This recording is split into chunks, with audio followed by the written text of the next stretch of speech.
Hey guys, welcome in. Rob Kendall Show. Hope you're having a great Thursday. It's been an adventurous morning around here, but we are here and we are ready to go.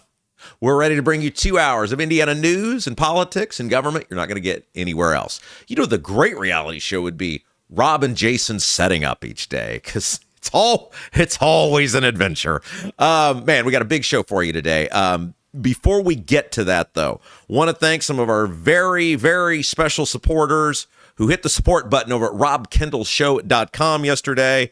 John and Jacob. We were just a Jingleheimer Schmidt away from a trifecta. John and Jacob, hit that support button. You guys are awesome. The generosity of you guys giving and supporting the show over at Rob Kendall Show. We got that big support button right at the top of the feed, at the top of the page there. Thank you guys for being a part of the show with us. And I try to send thank you emails to every person who does that. And I love getting responses back from you guys, hearing about how long you've listened, how long you've been with us, going back to the radio days. Some people, it's even before the WIBC days. I just love hearing your stories. I love hearing the impact. And this is the thing that I've said that the politicians just don't get. It doesn't matter where we are. It doesn't matter. Our bond is unbreakable. That's why the show has grown the way it has. This is why the show is as popular as it is. And it doesn't matter.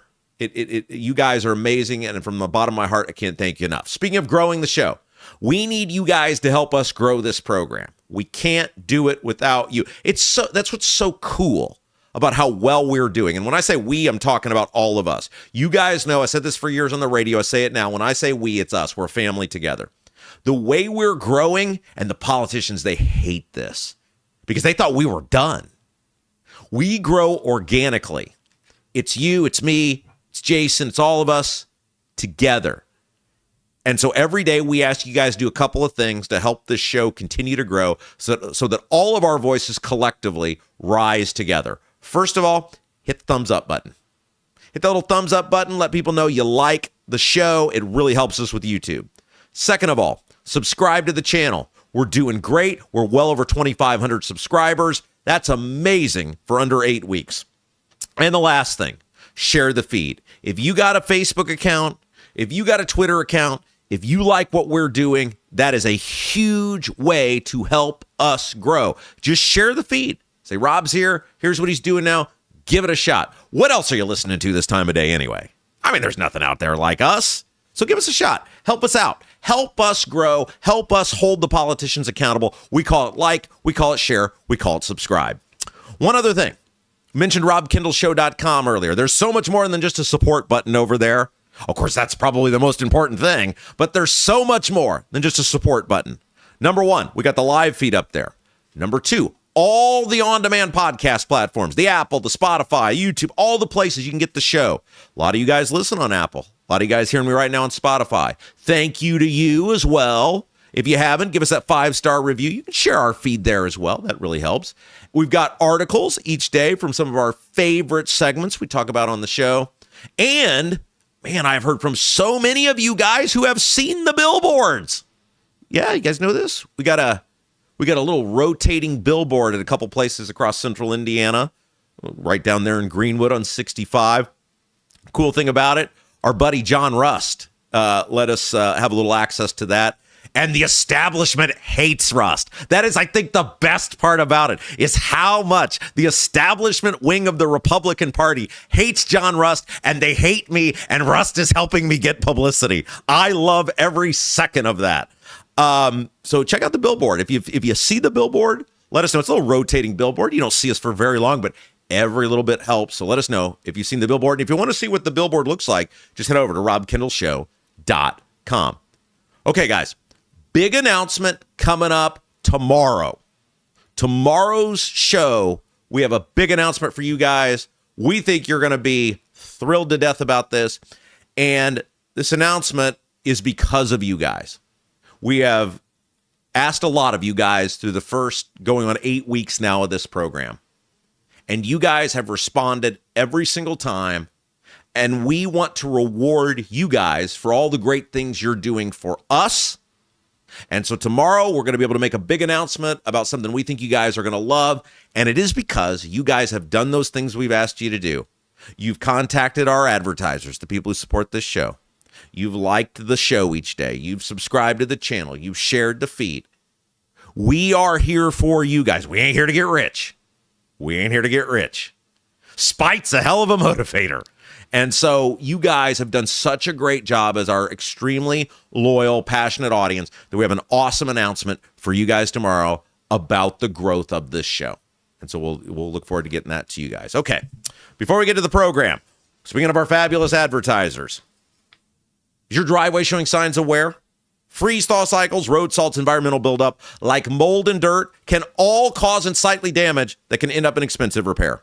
That's where Seal Now comes in. Seal Now are the clean, seal, and stain professionals that can help you protect your outdoor surfaces. And man, do these guys do incredible work. Head over to sealnow.com to see it. Sealnow.com.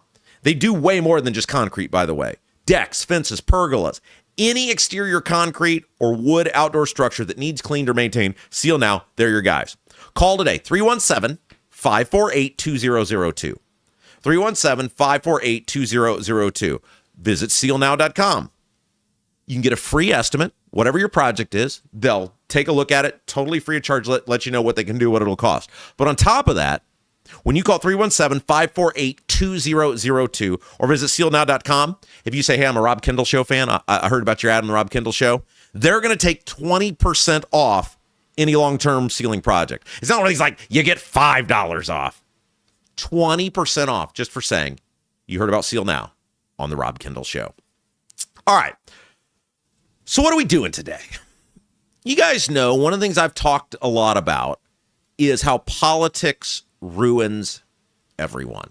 Almost everyone. There's a few that stay true to themselves. But politics warps and ruins just about everyone it touches eventually. Some people very quick. Some people it's a prolonged thing. And the sad thing for me, and I saw this firsthand, and it's one of the reasons I wanted to get out very quickly, because I didn't want it to happen to me. It gets good people. People who go in. There are some nasty, rotten people who go into politics. There's some very selfish people. There's some people who from the get-go are in it for themselves. And that's a lot of people who go into politics. And I'm talking politics at all levels. The city, the county, the state, the feds. But there are some very good people who go into politics to do the right thing. And I'm very critical of the politicians, but there are some really good people who go in to do the right things, and those people get warped over time as well. And a big part of it is, and we've talked about this at length, politics becomes the identity for these people. They never got the exposure or the notoriety or the praise or the power or whatever, the influence when they were younger. I've said for years, politics is like run by the people who got stuffed into lockers as kids.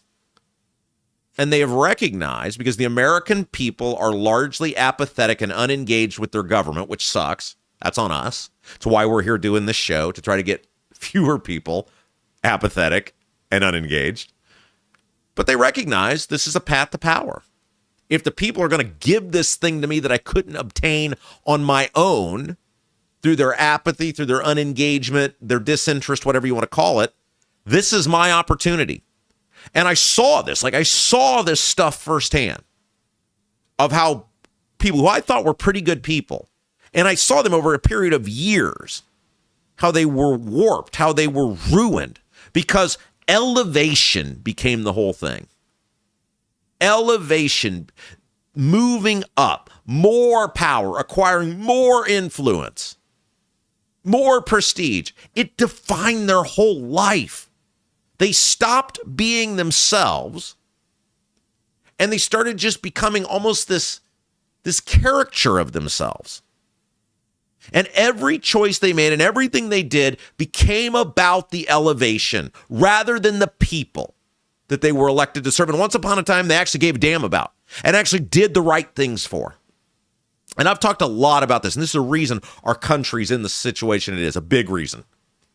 The bad people are bad enough. but we've lost so many good people to the system itself. And when the good people are willing to be warped, are willing to be ruined because of their own hopes and desires for themselves, there's hardly anybody left to fight.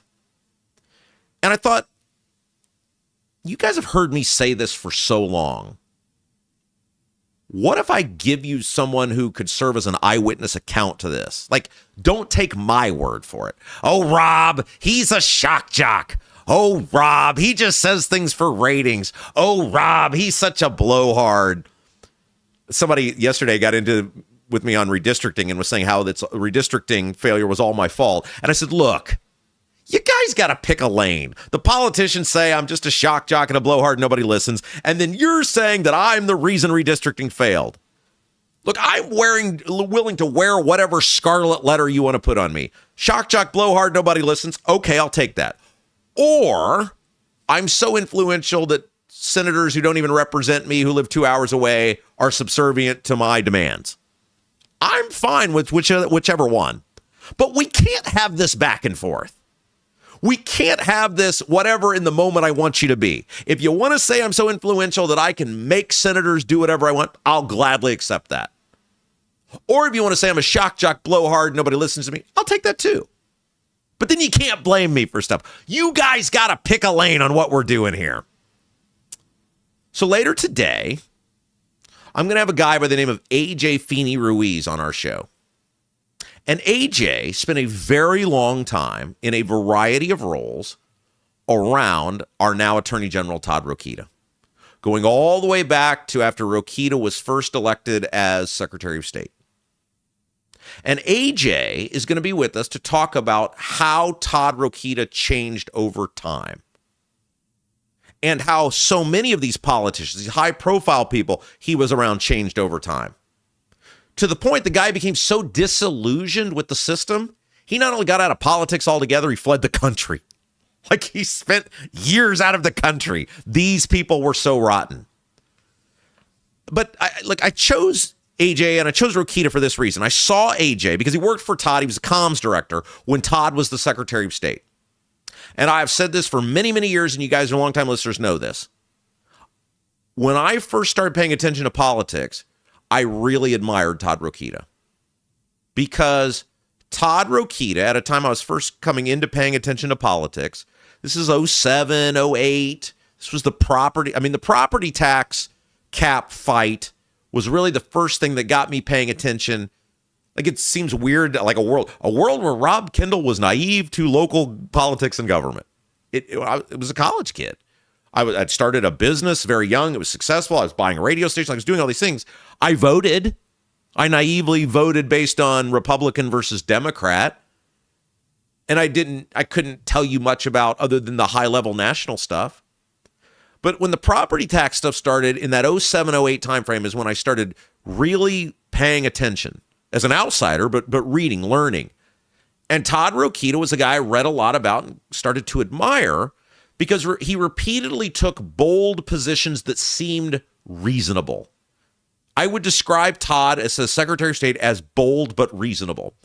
And one of those things was Todd Rokita's push against his own party to take politics out of redistricting.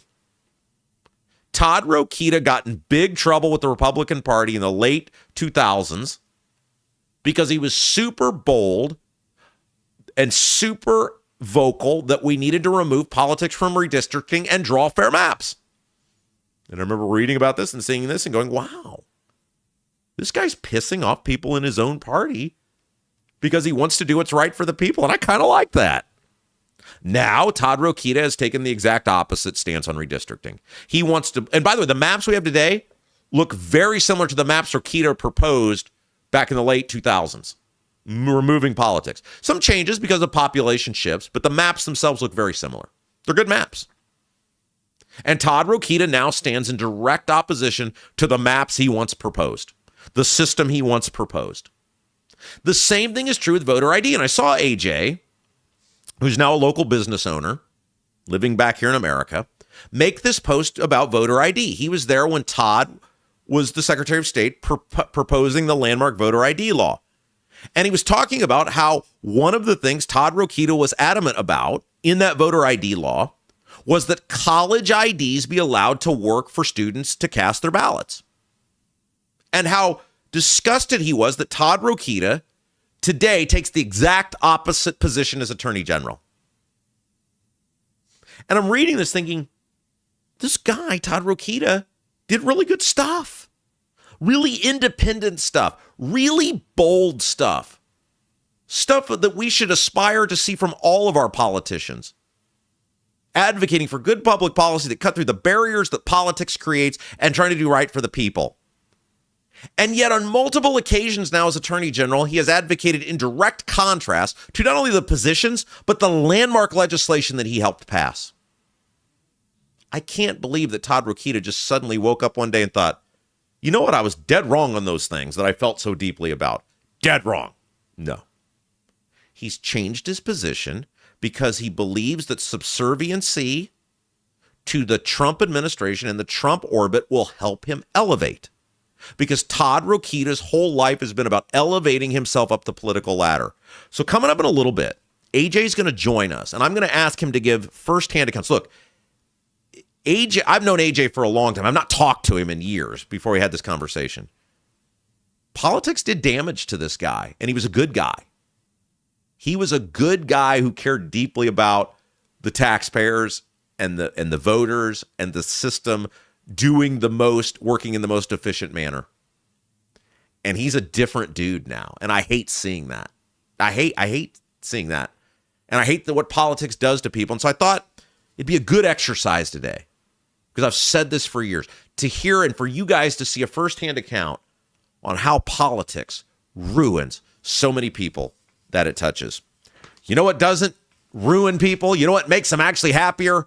Great Memphis-style barbecue. And that's what owners Tina and Dennis Duncan, along with their son Garrett, do with Double D's Barbecue in Clayton. They're from Memphis. They ain't messing around. Double D's Barbecue in Clayton. No pellet smokers, no roasters, just authentic wood-smoked Memphis-style barbecue. And get this, guys, because the Duncans are from Memphis, they're big Elvis people. They love Elvis. In fact, Tina used to work at Graceland. Think she's got some stories? Double D's Barbecue is actually a mini Elvis museum. So in addition to all the great food you're going to get an Elvis-themed restaurant.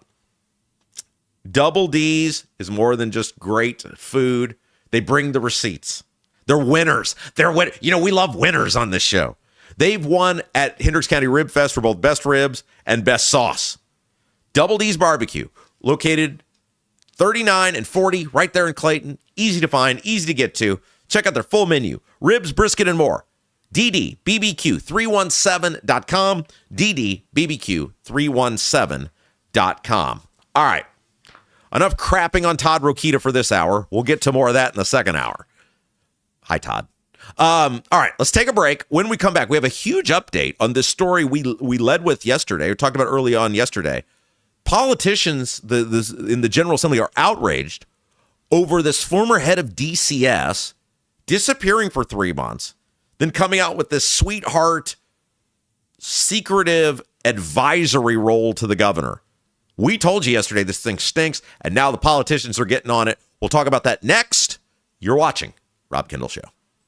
Is your driveway showing signs of wear? Freeze-thaw cycles, road salt, environmental buildup like mold and dirt can all cause unsightly damage that can end up in an expensive repair. That's where Seal Now comes in. Seal Now are the clean, seal, and stain professionals that can help you protect your outdoor surfaces. Got a worn-out fence or deck? They can revive the look while providing long-term protection. Call today, 317-548-2002, or visit sealnow.com. Not only will you get a free estimate, but mention you heard about Seal Now on the Rob Kendall Show and receive 20% off any long-term sealing project.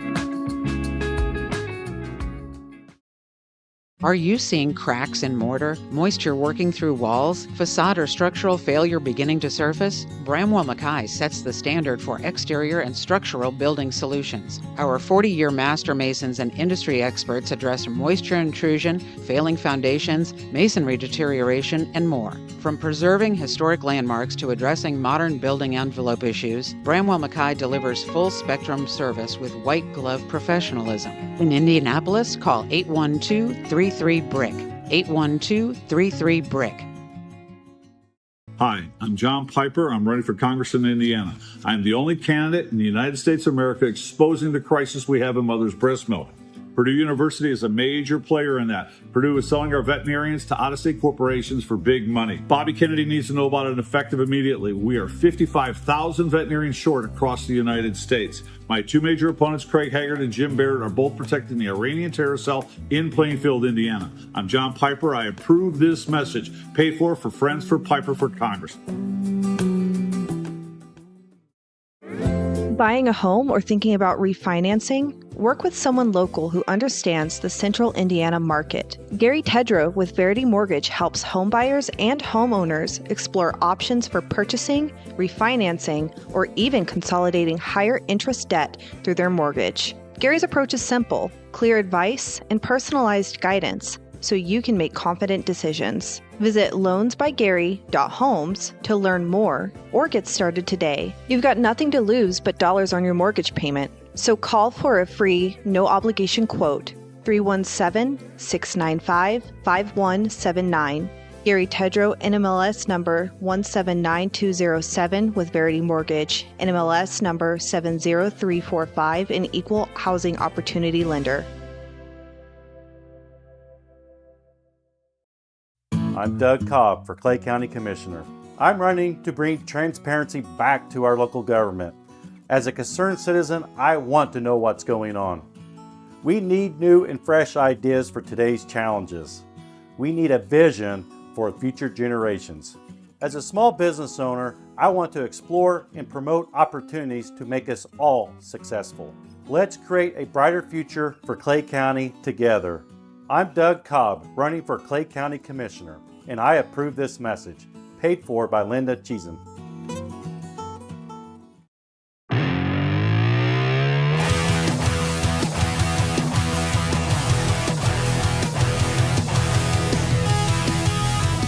Hey guys, welcome back. Rob Kendall Show. Big news coming out of that article yesterday about the sweetheart deal the former head of DCS got with our tax money. And we got to talk about this new column out from Jacob Stewart at the Indy Star about the likelihood of Diego Morales winning at that convention. But first, don't leave your biggest investment to chance. Work with Lauren Wilson, a realtor who is Hoosier through and through. She's a military vet and dedicated to a higher standard of service. Lauren Wilson, ready to help you start your next chapter. Look, real estate's about big life changes. Lauren gets that. Whether you're upgrading for a growing family, downsizing for retirement, all points in between. Lauren Wilson with At Properties. Give her a call today, even if you're not ready for that next move or next home buy. Get that person on your team, get that person on your side so that when you're ready to flip that switch, you're off and running. 317-590-2290. Lauren Wilson at Properties, 317-590-2290. So we'll get to DCS in a minute. Jacob Stewart from The Star has an article out today. He's the deputy opinion editor at Indy Star about how he believes Diego Morales is going to win at the Republican convention this June. And I've said this from the beginning, and my stance has not changed. Any person who desires to be a member of decent society should 100%, with great enthusiasm, emphatically and loudly cast their vote against Diego Morales. The guy is a piece of trash. We've laid it all out for you. Do it again if you want. You guys know the story on this guy. He's awful. Not just awful at his job, which he is. He's a rotten human. He's rotten because he's in it for himself. 100%. He's 100% in it for himself, and he will screw you using your money however he can. But Stewart, I think, having said all that, I think Stewart is right. If you asked me right now, let's just do sports betting, right? If you were to ask me what are the odds Diego Morales wins at the convention, what would FanDuel have the Diego Morales odds at? I would say probably minus 150, which would make him a pretty decent favorite. You know, certainly a chance David Shelton can win, but the smart money on Diego. And you say to yourself, well, Rob, if all of those things are true about him being a rotten person, a rotten elected official, abuser of our finances, abuser of the public trust, he does use his office as a 24/7 campaign machine, how could he win? Because the people who will vote, many of them, they don't care. The Republican Party, so most of you know this, but for those of you who don't, we pick the Secretary of State, we pick our treasurer, our comptroller, attorney general. Which one I'm missing somewhere, I'm sure. Maybe that's it. I don't know. Off the top of my head, that's pretty good. Oh, Lieutenant Governor. Lieutenant Governor. Of course. We pick them. They're nominated at the party conventions every 2 years. So there's every 2 years, there's a party convention, a state party convention. Democrats and Republicans, same way. They nominate those people, and then the public votes in the fall. And more, and Stewart makes this case in his article, the party conventions have just become ultimate insider club events. Part of it is because the Republicans use it as a fundraising mechanism. They force you to pay. Did you guys know this? If you're elected delegate to the Republican Party, by the way, you're like, how do you get elected delegate? On your ballot right now, if you vote in a Republican primary, on the last page of your voting ballot, however long or short it may be, depending on how many offices you got to choose from, there will be a list of delegates for you to choose from. And usually there are more delegates running than positions available. Every county delegates their delegates differently. And you vote for those people, and the top vote getters go to the convention. And part of what the state party, at least on the Republican side, has done is they use it as a fundraising mechanism. They force you to pay. It's the only time you win an election, you pay the party money. It's a lot of people are like $150 or whatever the thing is now. Like people ask me all the time, are you running for delegate? Oh, no. No. I would sooner just stab ice picks into my eyes than give the Republican Party money anymore, like the party itself. And so a lot of people just won't run that are interested in change because they don't give the party their money. The independent people, they don't want to give the party their money, which I don't blame them. But the party itself is becoming more and more an insider-only exercise. And the party is about the party. The party is not about the people. The Republicans and Democrats alike have clearly shown that to us. They don't give a damn about you, the people. They care about growing the party, the complete and utter control by the party. It's why the ballot access laws are so restrictive. It's why you got to vote in 2 consecutive Republican primaries. Now, they can't fund their elections. They can't fund their primaries without your money, but they don't want you being a part of their club. Have you guys seen this? And look, I get that not everybody's on Twitter or Facebook. There is now a movement against David Shelton because he's been being supported by John Rust. All the crap Diego has pulled in the office itself. And these Republicans, these elected Republicans, they don't give a damn. The corruption, the unethical behavior, the flaunting. I mean, he flaunts it in our face. Those Republicans, they don't care. The power structure, they don't care because it's not about good government. They don't care about that. But David Shelton is being supported by John Rust, and the Republicans have lost their mind over this. I have seen multiple posts. One state rep even withdrew his endorsement because David Shelton is being supported by John Rust. What is Rust? Rust is a threat to them because Rust is super rich. And Rust don't play by their rules. And Rust can do whatever he wants to do, and money is no object to him. And the party hates that. They can't control Rust, they can't manipulate Rust, and they don't want any Rust people in that office, in any offices. They don't want independent thinkers. They are scared to death. If David Shelton gets in there, he will be a somewhat independent thinker. And they can't have that, especially when you have all the crap that Morales has pulled over the past 4 years. And if an independent thinker were to get in there, who knows what he might uncover? Not just about what Morales has done, but the people that knew about it in the process. It's a reason they're petrified of Greg Ballard. Ballard means that if Ballard, look, I'm telling you guys right now, take it to the bank.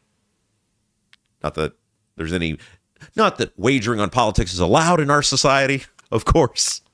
That's not legal.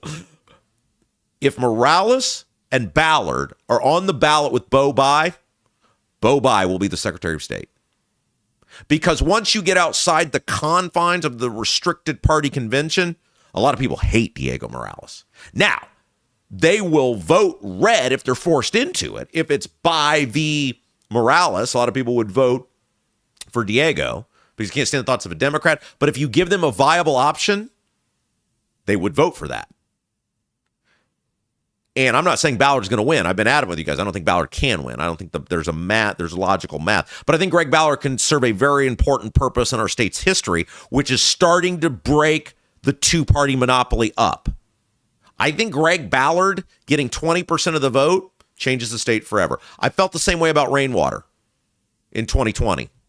Now, Rainwater came up way short, and I like Don, but Don should have exceeded the vote total he got. And people looked at 11.5% and were like, that was a nice protest vote. We'll go back about our day. Where if you got a guy getting 20%, you got a guy, and Holcomb won the election, by the way. If it had cost Holcomb the election, it would have been a much bigger deal.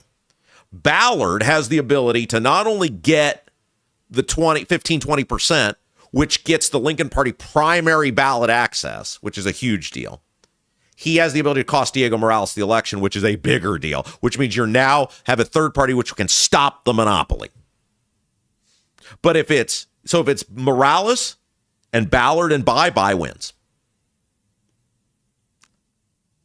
But Stewart writes about how despite all the crap that Diego has pulled, the likely outcome is still Diego winning at convention. Even though it defies all logic, even though it defies all reason, the problem is people like us come at it from, wouldn't the party want better government? Wouldn't the party want more above board people? Wouldn't the party want more ethical people? Wouldn't the party want people who are about the taxpayers and competency rather than corruption, unethical behavior, lies, deceit, and quite frankly, just complete incompetence? There have been multiple disasters already this year from the Morales administration in the Secretary of State's office. We approach it wrong. We look at it, me, Jason, you guys hearing my voice right now, our little family looks at it like, we got to get better at stuff. The Republicans, they look at it as we got to hang on to power. Follow the money. The money that touches Diego touches so many of these people. Jim Banks, he knows what Diego is. Rokita, he knows what Diego is. They all know what Diego is, and yet they're supporting him because it's about money and it's about power. And sadly, I think Jacob Stewart is right. The party only cares about the party. Diego is a greaseball con man extraordinaire. He wows enough people handing out plates at Lincoln Days that those people will still feel good enough about their choice. When you couple those people that he can con, who don't hear our voice, who are outside of the central Indiana bubble, when you couple those people with the party insiders who are about protecting the shield and protecting the money and making sure the corruption isn't exposed, they will probably nominate Diego Morales. It's crazy that David Shelton being supported by an outsider with money and that his wife sold sex toys in a legal business is apparently an infinitely bigger deal than blatant corruption and unethical behavior and incompetence from the Secretary of State's office, the guy who runs the Secretary of State's office, Diego Morales. That's your Republican Party. That's what the Republican Party stands for now. Now, I said this earlier. Diego Morales winning that convention will be great for our show. Our show gets kind of boring if Shelton wins. No, I mean, on that one topic. Oh, no. We'll find plenty of people to shift our attention to. The best thing for our show is for Diego to win. It's the worst thing for our state. I said that should become the Indiana Republican Party slogan. Great for our show, horrible for our state. I want a better state. I want better people in public office. I want ethical people in public office. The Republicans, they just want to hang on to power. Hey guys, you got a leaky chimney, water in your basement, cracks around the exterior of your home? Bramwell Mackay Property Services and Consultants is your authority for chimney repair, tuck pointing, foundation repair, crawl space to basement conversions, basement waterproofing, and more. Bramwell Mackay doesn't offer quick patches. Their 40-year master masons and industry experts address the root cause and provide solutions that last lifetimes. Your home is one of your biggest investments. Treat it that way. Bramwell Mackay, BRAMWELLMCKAY.com. Your masonry, foundation, and chimney specialists. Okay, a couple of reminders. Again, if you haven't done so yet, hit the like button. Let us know you like the feed. Let us know you like watching this program. If you haven't done so yet, hit the subscribe button. Subscribe to our channel. Even if you never want to watch us again, Todd, hit the subscribe button. And share the feed. Help us grow organically. That's how it's going to happen. Share our feed. If you got a Facebook page, if you got a Twitter account, just throw it out there. You can even post something fun like, have you seen this bastard? He's kind of wild, but he makes some sense sometimes. Whatever you want to say. We don't even care. Just share the feed. All right, let's follow up on a story we touched on yesterday. As usual, we are way ahead of the curve. And that is the apparent outrage coming from at least the Democrats over this sweetheart job given to the former Director of Child Services, DCS. Adam Krupp is the guy's name. If you missed yesterday's show, you can go back and listen when you're done here today. Adam Krupp disappeared from his job for 3 months, from basically January until just a little bit ago. And all he would disclose is he had a medical condition. Wouldn't tell you what it was, wouldn't tell you when he was coming back, nothing. And look, I'm all for people having their privacy. I'm all for people having private lives. I wish Adam Krupp, whatever his medical ailment is, the best of luck. I hope he gets a speedy recovery. However, when you're making $210,000 of my money and you are able to make decisions on how my money is spent, I get to know about you, especially if you can't do your job. If you're not showing up to work, I get the right to know about you and why you're not at your job. I'm not talking like, hey, the guy had an appendectomy or he needed his gallbladder out. He'll be back in 3 days. Okay, I don't need to know any of that. When you're gone for 3 months, I need to know. When you're not showing up to work, I need to know. And we didn't get the right to know. And then all of a sudden, we get this announcement from the governor's office that Krupp is out as head of DCS. And he's now in a special advisor role. What is that role? We don't know. But we do know it's still going to keep paying him $210,000 a year plus benefits. Oh, and by the way, the new DCS director, she got about, I think we did the math, a $42,500 raise. So a lot of money, a lot of our money going out the window at a time where just last year, Braun, the governor, told us we were so broke, we couldn't pay our bills without raising taxes by $1 billion. Well, I just found $210,000 to a role they won't tell you what it is for a guy that was gone for 3 months. So WRTV6, Kara Kinney, WRTV6 investigates. So see, they are still doing some local programming over there. Asked the governor's office and state personnel department several questions. Here's the questions they asked, and then I'll read you their response. Is there a job description for the special advisor to the governor? Was the job posted? Are there set hours for the position? Is it salaried? Will the position be funded out of the DCS 2026 budget? What is the time range for this position? Is it temporary? Does the position come with benefits? I don't see any gotcha questions there. All would have been very helpful if the governor's office had said that in their press release. Seems like we have the right to know as taxpayers. Here's the response. Adams' role is a regular, full-time, salaried state position with no special employment code and is being created. Oh, so now we're knowing we did create it just for him. The position will be paid through DCS for administrative purposes while functionally reporting to the governor's office. He will have the option to enroll in the state employee health plan consistent with other full-time state employees. Did you notice what was missing? What the hell does this guy do? Like, I'm guessing in most positions, if you make $210K, not only you, but your coworkers know what you do. $210,000 for a guy who disappeared for 3 months, wouldn't tell us where he went or what he was doing or why he was out specifically, and now we don't know what he does. RTV6 goes on to say SPD and the governor's office have not yet responded to the remaining questions, including a job description. Guys, this is like the world's biggest red flag, yet it's standard operating procedure in the Braun administration, in the Morales administration, in the Beckwith administration. Or is it? It's Beckwith-Braun administration, isn't it? Because Braun lets Micah Beckwith boss him around. Isn't that wild how subservient the governor is to the lieutenant governor? There's just all these red flags. And these guys go, well, kiss my ass. What are you going to do about it? You create a job that pays $210,000 and you won't tell people what he does? Why is that okay on any planet? Don't I have the right to know why this job is worth my money, what I'm getting in return for my money? You do everywhere else but government because they take it from you. Government takes the money by force from you. So they don't owe you anything in their mind. We'll do whatever we want to do with your money. What are you going to do about it? You don't have the option to opt out. Here's what a couple of state lawmakers said. Now, the Republicans refused to return comment to WRTV6. Isn't that crazy?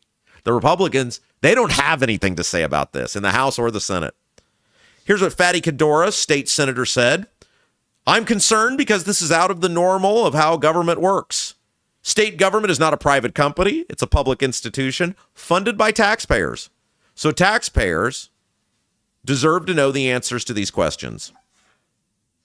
Quote, goes on to say, this position as the governor's advisor never existed before for that specific role.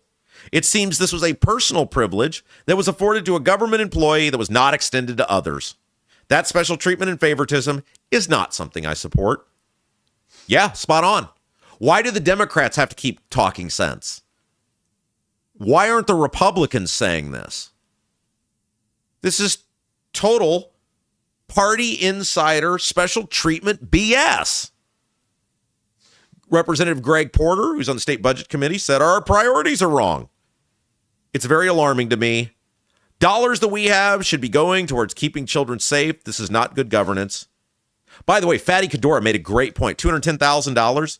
He said, quote, I would have been more in favor of using $250,000 to hire 3 additional case managers that actually can oversee cases and reduce the workload and improve the quality and oversight of investigations that DCS performs. Bingo. DCS is supposed to be about helping kids, taking care of kids, dealing with adults who can't take care of kids and ensure those kids are placed somewhere where they can be taken care of. You could have hired 3 people to do the role this guy's doing. 3. Who do you think is going to do more for kids? 3 trained caseworkers who actually care about going about doing their job, or some political hack who disappeared for 3 months and now has a role that they won't tell you what it is?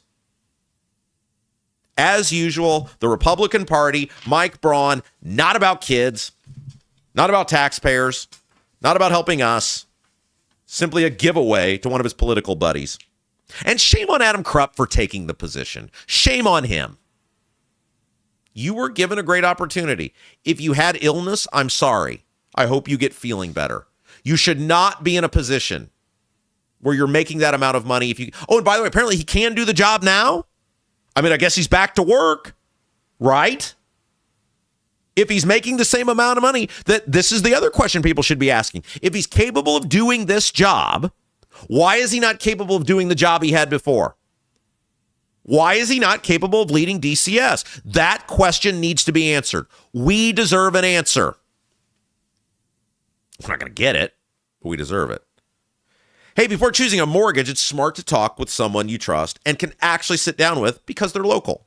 That's our guy, Gary Tedrow with Verity Mortgage. He's a local lender helping buyers and homeowners across central Indiana with home purchases, refinancing, and strategies to manage debt using home equity. Gary focuses on education and guidance so you understand options before making a decision. No pressure, just solid advice from someone like you. Here's what you do. You go to loansbygary.homes, or you can call 317-695-5179. If you're like one of those guys like me, I ain't doing a website. 317-695-5179. Either way, you can get a hold of Gary. You got nothing to lose. Tell him your situation, what you are doing, what you want to do. He'll run the numbers. If he can do more for you, great. You can save a few bucks or a lot of bucks or a few bucks times many. If he can't, you're not out anything. You get to make all the choices. You're in control. Gary Tedrow, in MLS, number 179207 with Verity Mortgage, in MLS, number 70345, an equal housing opportunity lender. All right, let's take a break. When we come back, Fox News has done a fascinating poll on the economy. There is so much good stuff to get into with this and how we are feeling. It will blow you away. We'll talk about it next. You're watching Rob Kendall Show. Hi, I'm Lauren Wilson, a realtor with App Properties. Born and raised right here in central Indiana and a Hoosier through and through. Selling your home is a massive undertaking, and I completely understand what that is. That's why when you work with me, we put a great plan together to make sure that when your home comes to the market, it is in the best light possible. Again, I'm Lauren Wilson, 317-590-2290. 317-590-2290. Let's put a plan together and get your home sold. I'm Doug Cobb for Clay County Commissioner. I'm running to bring transparency back to our local government. As a concerned citizen, I want to know what's going on. We need new and fresh ideas for today's challenges. We need a vision for future generations. As a small business owner, I want to explore and promote opportunities to make us all successful. Let's create a brighter future for Clay County together. I'm Doug Cobb, running for Clay County Commissioner, and I approve this message. Paid for by Linda Cheesen. Right now, everything's expensive. That includes things you need around the house. If your water heater, water softener, or well pump goes out, or even if your toilet stops working, you could be looking at a major expense. Don't let your next call to a plumber break the bank. Call John at Black Sheep Plumbing. John is a Hoosier lifer who takes pride in and stands behind his work. That's why all basic services and repairs with Black Sheep Plumbing come with a 2-year parts and labor guarantee, with water heaters having a 6-year parts and tank guarantee. Call or text Black Sheep Plumbing for all your needs today and speak directly with John, the owner. 765-315-7558. That's Black Sheep Plumbing at 765-315-7558. Hi, I'm John Piper. I'm running for Congress in Indiana. I'm the only candidate in the United States of America exposing the crisis we have in mother's breast milk. Purdue University is a major player in that. Purdue is selling our veterinarians to out-of-state corporations for big money. Bobby Kennedy needs to know about it effective immediately. We are 55,000 veterinarians short across the United States. My two major opponents, Craig Haggard and Jim Barrett, are both protecting the Iranian terror cell in Plainfield, Indiana. I'm John Piper. I approve this message. Paid for Friends for Piper for Congress.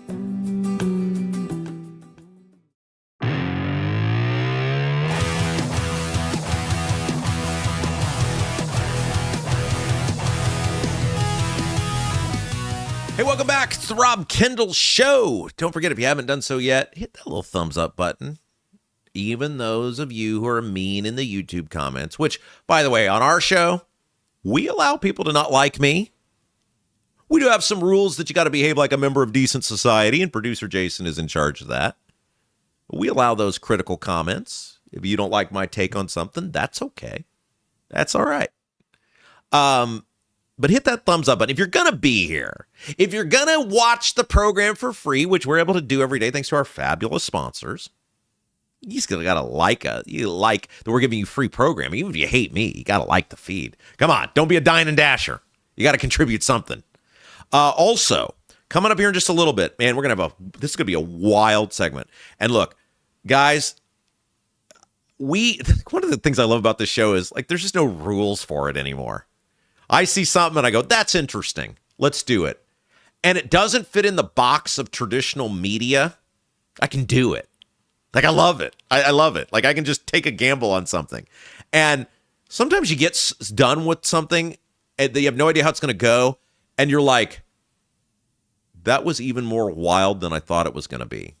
And so coming up next, we're going to have one of those where no other media outlet would be able to do this, but I think the exercise and what you're going to walk away from it, it's going to be fascinating. AJ Feeney Ruiz is going to be with us. And he worked for years for Todd Rokita, both as a congressman, as a secretary of state. He was involved in a whole bunch of different aspects of Rokita's life. He was very close with Rokita. And he is going to be with us to talk about how politics ruins politicians. The eyewitness account of what Todd Rokita started as to what he is today. And other politicians along the way.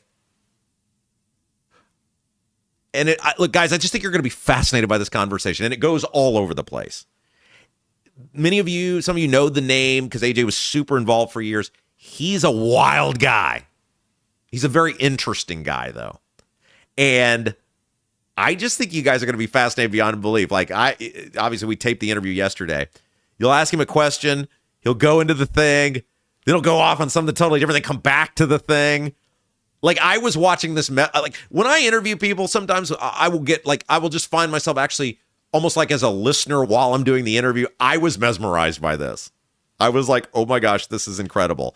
And so I'm going to ask you guys to stick with it because it sometimes takes a while, but there's some really important observations that come as a part of this. And this guy, I think he's interesting because politics was his life. Like helping politicians, being involved in the government, trying to create better government was his life. And he became so disillusioned with what he saw, he not only got out of politics, he fled the country. He was like, I got to get so far away from these people. I'm going to a foreign land. And when you see what it did to him, it's heartbreaking. But he's bold enough to come in and tell these stories. That's coming up next. I think you guys are going to just be blown away by this conversation. And tomorrow we have a huge announcement for this show. You guys are helping us grow this program, expand this program. You guys have been amazing. We got a big announcement we think you guys are going to love. And here in just a moment, so 3 things we need you to do, then we'll get back to the programming. Like, share, and subscribe. Give us that thumbs up. Share the feed. Facebook, Twitter, wherever you're at. 2 hours a day. Indiana news, politics, and government you won't get anywhere else. And subscribe to the channel. Hey guys, let me ask you something. When you take a hot shower, does your mirror stay fogged up for 10 or 15 minutes? If it does, it's because your bathroom fan isn't doing its job. And that moisture doesn't just disappear. It gets trapped in your walls, your ceiling, even your attic. Over time, that can mean mold, insulation damage, and expensive repairs most homeowners never see coming. You should call Vent Savvy. VentSavvy.com. Vent Savvy. Here's what's going to happen. John, the owner, coming out to your house free of charge. Who does that? He's going to look at your fan. He's going to make sure it's installed properly. Going to make sure it's most probably working properly. And then he's going to crawl up into your attic. He's going to take a look around. He's going to see, is there mold? Is there water damage? There's things you need to be aware of. If you're good, you're good. You get to meet a great Hoosier, John from Vent Savvy. If there is something, he'll tell you what it is. Then you make the choice. VentSavvy.com. Here's what you got to do. VentSavvy.com. Tell them you heard about Vent Savvy on our show, and you get that free inspection. But you got to say, I heard about you from the Rob Kendall Show by heading over to Vent Savvy, VentSavvy.com. All right, so let's talk about this new polling on the economy that Fox News did. And like I said, for now, we don't talk a lot of national news, but we do when we can bring it back home. And this is how you are feeling. Americans across the country, which last time I checked, Indiana is in the continental United States and is a part of the country. So this was a Fox News poll. So it's not, liberal CNN or whatever. It's Fox News, okay? First of all, let's start with they did poll about Trump. Trump comes in with a 42% approval rating, 58% disapproving. It was 41-59 in Fox News a month ago, so pretty steady, little uptick, pretty steady. Fox News went back to their history of tracking Trump, and this is very interesting to me. Only one time throughout both administrations has Trump ever had a positive approval rating. When he took office the first time, the very first time, he had an approval rating of 48%, 47% disapproved. That was February of 2017. This is important because it goes back to what I've talked about a lot on this show, and you know me. Sometimes I say things y'all are going to love, and sometimes you're going to hate, but you know you're getting honesty. And I believe you are big boys and girls, and you can handle honesty. And I have said this for years now. A major mistake Trump has made is not understanding he's never been popular as a president. Oh, there is a very hardcore group of people who love Trump. Don't get me wrong. I'm not disputing that. I'm not saying like nobody likes Trump. No. Trump has the most ardent base of supporters I've ever seen in a president. The problem for Trump is it's 30% of the country. The rest of the country, not only are they not in love with Trump, they don't like Trump. And Trump has twice won the presidency based on who he ran against rather than what he was running for. Hillary Clinton and Kamala Harris are the two worst major party candidates to ever seek the presidency. It ain't even close. It's not even close, guys. They were disasters, both of them. Trump has run the presidency or run the office of president as though he won both times in a Reagan 84 Morning Again in America landslide because of him. Reagan won in 84, 49 states because of him. People believed in Reagan. They believed in America. They believed that America was on the right track. Trump has won twice because America believed the country was on the wrong track and they hated the Democrat nominee. And I mention this because you can only get away with certain stuff based on how popular you actually are. The public does not like Trump. They thought he was a better choice than Kamala. They thought he was a better choice than Hillary. But Trump has tried to run as though he has absolute mandates, and not only mandates on policy, but mandates on his personality. And he doesn't. And look, he won. He's the president. He can do whatever he wants. But if you're actually about getting better public policy, you can't handle the presidency the way Trump has. You have to find ways to unite people and bring them together. And I'm not talking about policy. I'm talking about personality. I'm talking about unifying people for a cause. Trump has not done that. And when things don't get better and you have a personality that everyone hates, which is what's going on, I say everyone, the majority of people don't like, which again, take the 30% who love Trump out. The majority of Americans, I'm not saying I agree with this, guys. I'm not saying I agree with it. I don't need to like my president. I don't need to want to be friends with my president. I don't need to, want to hang out with my president. But I also am not immune to how everybody else views it. And everybody else gets to vote the same way I do. When I was working at WIBC, I was still the fill-in guy. And I was working with the chicks on the right as their producer. This would have, because it would have been 2020. Right. Yeah, it would have been 2020. And I can't remember what show I was filling in for, but there was a fill-in producer. And I asked him, this was in the lead up to the election. I said, how are you voting? Like, what are you doing? Because these producers, right? They're young guys. Like, they just sit there. And I'm like, I'm curious with this guy, where he's leaning. And I said, what are you doing? And he looks at me and he goes, I don't know, man. I said, well, what do you mean you don't know? He goes, I kind of like some of the stuff Trump's done. I hate the way he's handled the office. What do you mean you hate the way he's handled the office? He said the decorum and the way he presents himself, I think, is beneath the way somebody should be president of the United States. And I said, well, like, what do you think about his policies? And he said, well, they're okay. Like, I said, would you vote against him just on his policies? He said, no, probably not. I said, so like if it was someone else with the same policies, he said, I would probably vote for that person. I said, but you're considering not voting for that person because you don't like them personally. He said, yes, I loathe the way he handles himself as president. And I remember sitting there, and this has been, 6 years ago now, thinking that kid is an idiot. But then I also remember saying, Trump should be forced to be strapped to a chair and listen to that guy talk for an hour. Because that guy is America. He's a Republican most of the time. He kind of likes Trump's policies. He hates the human. He hates the way that guy handles the office. And that is a big reason I think Trump's approval ratings are so low. People will give you the benefit of the doubt if they buy into you, if they like you, if they find something noble or great or believable in you. Why are you guys here? You took a gamble. You've left terrestrial radio, most of you, and you're here every day. Why? Because you believe in the passion that I have. You know when I tell you stuff, I believe it. I've lost a lot. I've lost a lot believing the things that I believe and speaking out about them. We are invested together. I also know the audience here, because it's not as broad, is a little different than what I had before. You guys want to be here. Trump never recognized that there's a lot of people who voted for him begrudgingly, and he has failed to hold on to those people.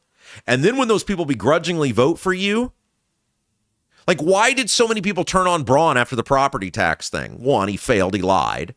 But so many people begrudgingly voted for Braun. They didn't even want to give him the benefit of the doubt, but he said all the right things. And people were like, oh, God, okay, I guess I'll give this guy a shot because he says he wants to help me. We knew better. But what are we going to do? And people were like, F this guy. He's just the same as everyone else. And Trump, now with the economy not getting better, which we're going to talk about here in a second, with people souring on inflation, the price of everything, it amplifies the things they don't like about you. And I don't know at this point how Trump corrects it or if he even wants to. But I thought the number was very interesting. Okay, so people, according to Fox News, 73% of voters give the economy a negative rating. Now, in fairness, that is, according to Fox News, very much on pace with the last 2 years. So that is a Biden presidency, the first year of Trump, and now where we're at. It really hasn't changed. Well, that's not good for Trump, but in fairness, people hated it under Biden as well. 60% rate their personal financial situation negatively. 70% say it feels like the economy is getting worse, and this is where it's bad news for Trump. That's up 15 points from last April. That means while people hated the economy under Biden, they view their personal situation worse than they did a year ago under you, right? There's like a 6-month window when you win an elected office to do something big at all levels, right? Even if you're a local elected official, you got like 6 months where people are like, I voted for that person. I like that person. Let's see if they can come in there and kick some ass and take some names. It's why I did the largest tax rate decrease in the history of the state in the first 6 months. 13.5%. Boom. Because people are going to lose interest in the Rob Kendall floor show that's driving the agenda. We got to do this quick. And then once you have good policies, people will stay interested. Okay, they did something big. They did something better. Let's go. And that's what happened. Now, I'm not in any way equating being a local government official to the president of the United States, but the theory is the same. The premise is the same. You have a very short window to follow through on some of your promises, and then people lose interest. Now, if you follow through, then they say, okay, this guy's interesting, or this girl's interesting. They're different. Trump has not delivered in the first, screw the 6 months, a year and a half on his primary reason he was elected, which is the economy. The cost of everything. And now you own it. You own it. And by the way, It is maddening to me that people like our governor will blame inflation solely on Biden. Yeah, Biden played a role in it. But it's Biden and Trump inflation. It's Republican and Democrat inflation. They have both voted to print tens of trillions of dollars.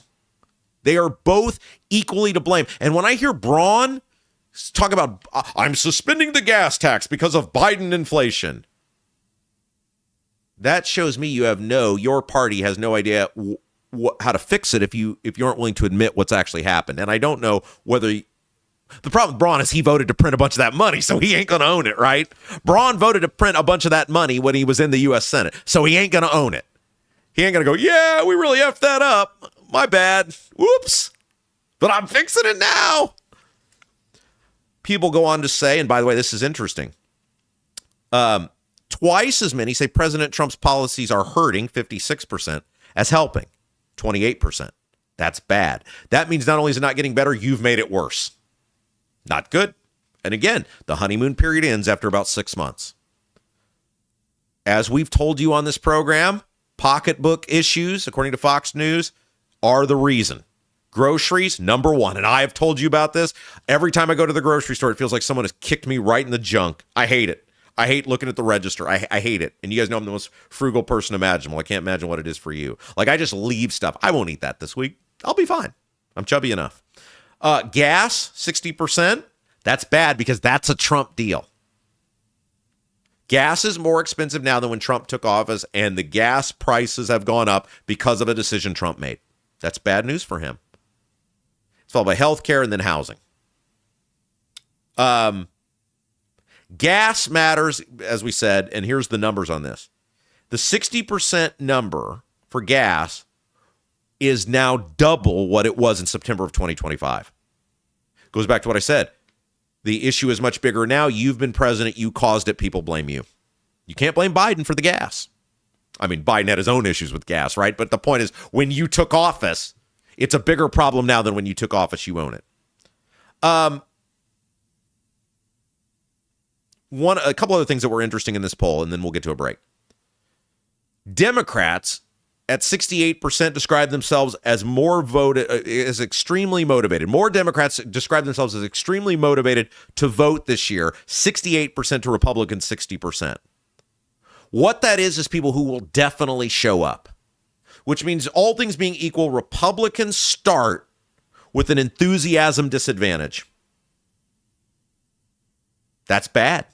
That's bad news. 72% of people who voted for Harris describe themselves as extremely motivated.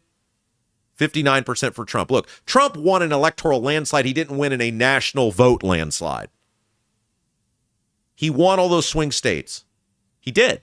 You look at that number, you're like, oh, Trump smoked her. The actual vote total, very close. That's bad for Trump and the Republicans, that the Kamala voters, which are very similar in number to the Trump voters, are much more motivated. And then one last thing, and this is our show, right? Voters say both Democrat and Republicans are equally focused on the wrong issues. Bam! That is the thing I tell you every day, and that's why our show is popular, because we call both sides out. 61%. Voters on both parties say 61% say the parties are focused on the wrong issues. Right. There's nobody in there looking out for us. There's nobody in there going to bat for us. You can say whatever you want about Trump. His signature domestic issue is that big bullcrap bill that added trillions of dollars to the nation's debt. And as most of you are finding out, filing your taxes this year didn't help y'all that much, if at all. Status quo. The debt is inflation. The debt is printing money. Printing money is inflation. Trump came in promising to fix inflation and affordability, and he's failed. That wasn't looking out for you. If Trump was looking out for you, he would have got out of the legalized vote buying business and would have had honest conversations, like about Social Security, which is running out of money quick, and Medicare, which is running out of money quick. and all the things we've spent all the money on that has caused the price of everything to skyrocket, which are tax increases. Screw the renewing of these tax cuts in the Trump big bullcrap bill. The inflation is more than canceling those out, more than holding those down. And yet here we go. We keep printing money. The Democrats, they're unserious too. They don't care about inflation. They don't care about getting spending under control. I'm going to talk with the Democrat tomorrow. I'm scheduled to. He's running for Congress here in Indiana. And I'm going to ask him, what's the Democrats' plan for inflation? If you guys get back in there, what are you going to do? It'll be a fascinating conversation. The poll is interesting. And look, sometimes and this happens with Trump and like any other politician. Probably did it with Obama to some extent. People just shut off when it comes to their side. It's like they can't stand to hear it. They can't stand to see it. They can't stand to be exposed to, hey, your guy's really screwing up and people are angry. No, those people are just idiots. Okay. Well, that isn't going to help you in November. Well, then those people are just idiots. Okay, enjoy losing. Well, if they're that stupid, that's on them. Well, we all pay for it. This is why redistricting wasn't popular in Indiana. Got a lot of smart people here. You're watching me right now. You're smart. You want to know. Indiana votes Republican because the Democrats are so bad, but it's actually an independent state. Indiana does not, we have a track record of this. Hoosiers do not like being told what to think and what to do. And they looked at what this poll shows, a failure to deliver by the Trump administration on the key issues, by Indiana Republicans on key issues. And they said, well, why would we rig the system for that? We're not doing that. You got to get past your own blinders. You got to get past your own bias, and you got to try to see things the way other people see things, because those people's votes are what you need in order to keep your person in power. And so many people just go, nuh-uh. Okay. You can nuh-uh all you want, but those people are going to when they vote this fall, and they get to vote, whether you like it or not.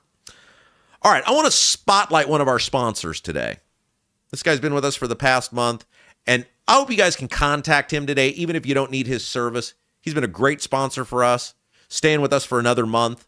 Let's reach out to him today. If you guys can do one thing for me today, contact our friend Adam Baltus at Baltus Travel Service.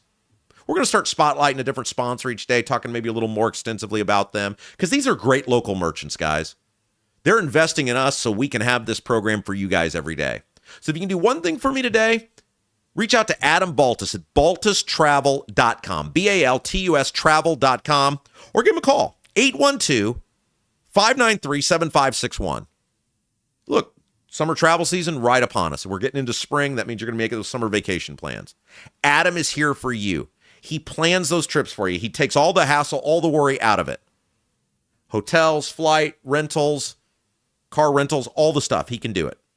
He's certified with cruise lines as well as Disney, Universal theme parks. He can do it all, and he loves our show. Adam's with us because he loves and believes in our show. So reach out to Adam today. Tell me, even if you're like, don't need his service, just say, hey, man, what do you do? Like, I'm thinking about taking a trip this summer. What do you do? What do you recommend? He'd love to get to know you guys. I wanted to spotlight and thank Adam Baltus of Baltus Travel Service. Call him today, or you can just send him a message, baltustravel.com. That's easier for you. These guys love getting the online messages. BALTUS travel.com. Or call 812-593-7561. Summer travel season, right on our heels. Have a pro help you. In many cases, it doesn't make your trip cost a dime more.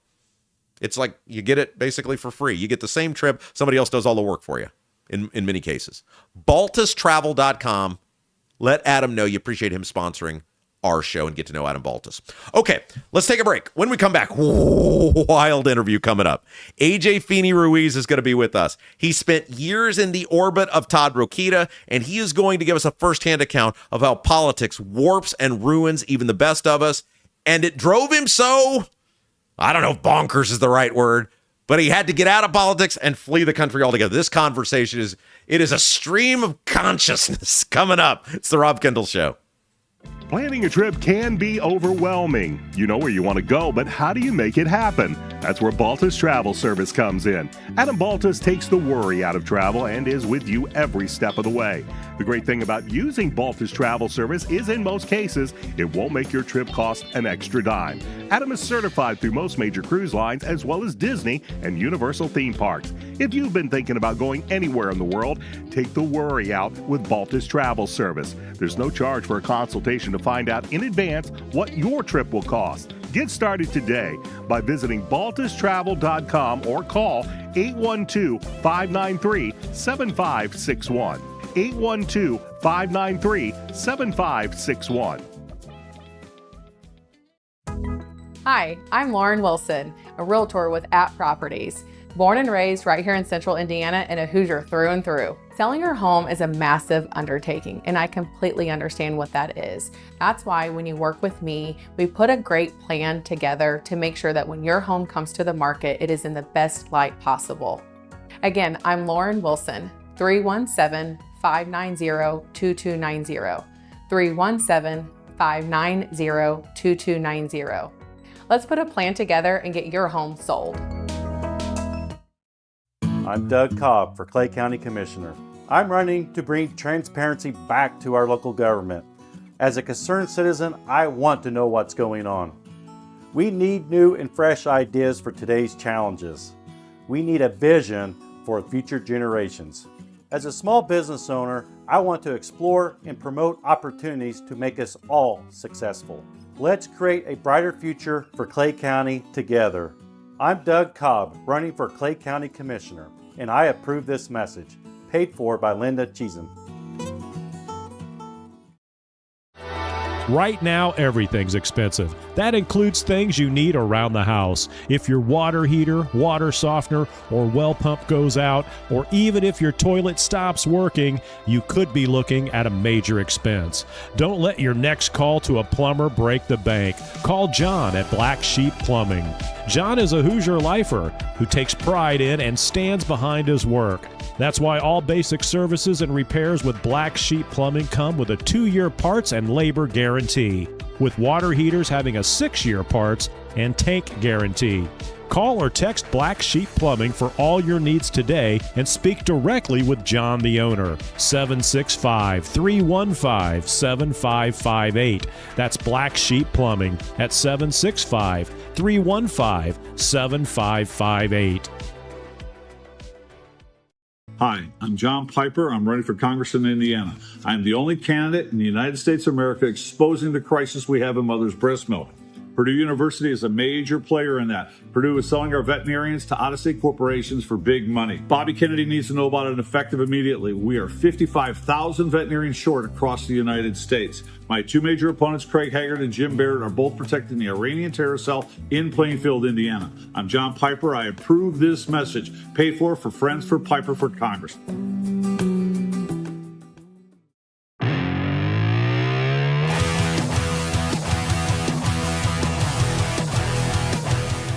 Our next guest was driven so insane by Indiana politics and government, and, well, maybe one politician in particular, he fled the country for several years. It's the Rob Kendall Show, joined by AJ Feeney Ruiz.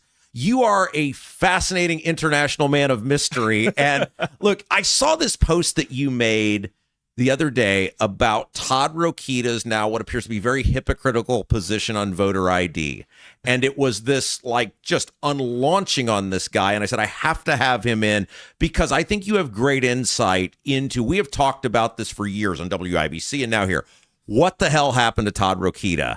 And I think what happened to Rokita happens to a lot of these politicians where they get destroyed by the system and the need to elevate. And I said, I got to have this guy in. So let's start with this.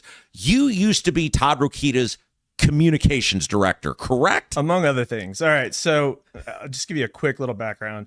Like, I got into this whole political thing when I was like 14 years old. I decided at some, like, I remember the moment driving back.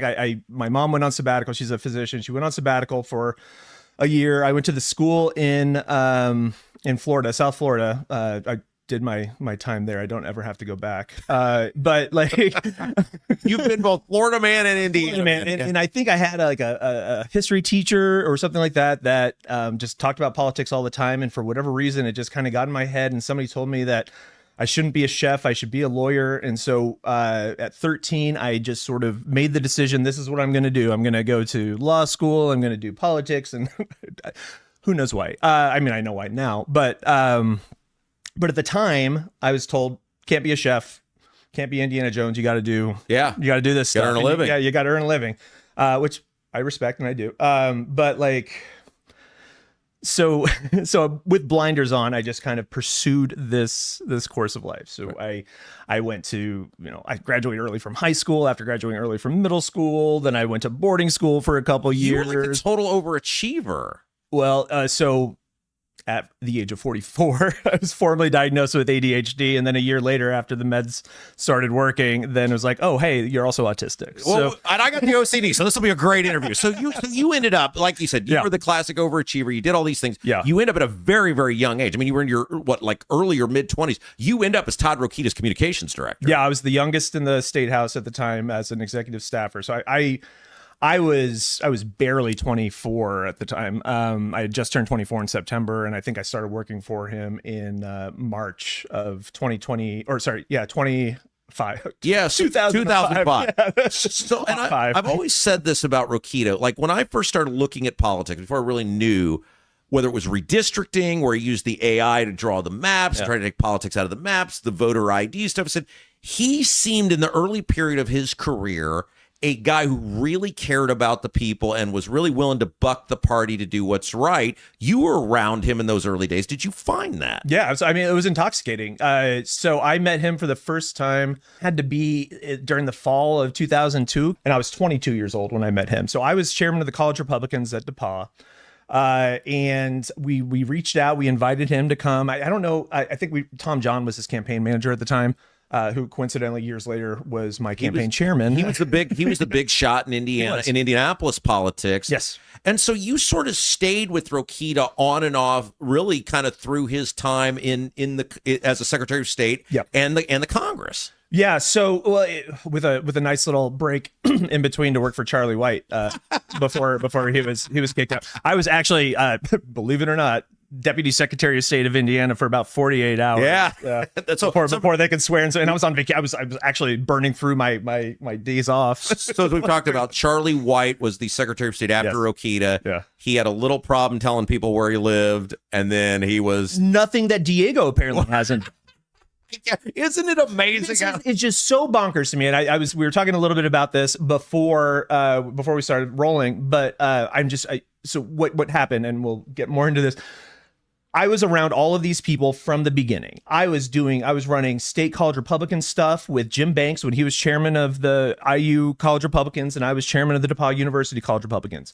I ran the Federalist Society at IU Indy, whatever it's called now, with Todd Young when he was there. He married my best friend from college and law school's sister. All of the people floating face down in the Monon are going to be the prime suspects, and you were friends with all of them. And I was just downtown for a long time, and I was around, and I was just young, and I was just, that was my life. Again, being autistic and ADHD and not knowing it, I just hyper focused on that for decades, like 20 years by the time I finally left everything, a little over 20 Did you start to see a change with Rokita? Because I always thought when I got to know him when he was a congressman, and he still seemed like a pretty good guy who really cared about good government. But obviously, I only see it from the peripheral, right? Did you start to see? Because one of the reasons I want to talk to you about this is I feel like politics ruins all of these people because it stops being about the people and it starts being about how do I elevate myself, and they become something they're not. That's a very good point. And I think that before we get into the rest of it, so I would consider myself to be an idealist. And I'd always been an idealist. And I understand now it's a byproduct of just my neurodivergent brain and justice sensitivity and all these things that I just I have to make sure that everybody is the world is fair. And I felt politics, for whatever reason, would be the way to help people and to create a fair world that would, help humanity. Yep. So can you pinpoint, like with a guy like Rokita, where it changed? Because you followed him along the whole challenge. For me, it was the 2018 Senate race where I saw this new version of a guy who was more about the theatrics rather than the governance itself. But you were on the inside. Where do you see that beginning? It's odd because so I entered the chat in like 2002, right? So I met him. He came out to DePaul. We sat in the fishbowl in the CCO or in the whatever it was called, the our student union. So he came in. We did pizza and politics on a Tuesday night. He was great, and he talked to everybody. Everybody was super excited. Like I said, we got a bunch of volunteers for him, like from him just coming and talking with us. And it was the first time that we really encountered a politician, somebody running for office that was not our age, but was young guy. Yeah. And I mean, and he was young because he was younger than most of the other people that were running for the offices. He was kind of an outsider, even though he really had been just working in politics his entire life. So what I was exposed to was this fresh-faced, very excited, libertarian-leaning, progressive Republican. And it continued to be that way. So I graduated from college in 2004 after like my fifth year. And then I went to law school, and I was a part-time student, and looking for a job. And then somebody recommended me, and I started working for Rokita then in I want to say February, March of 2007.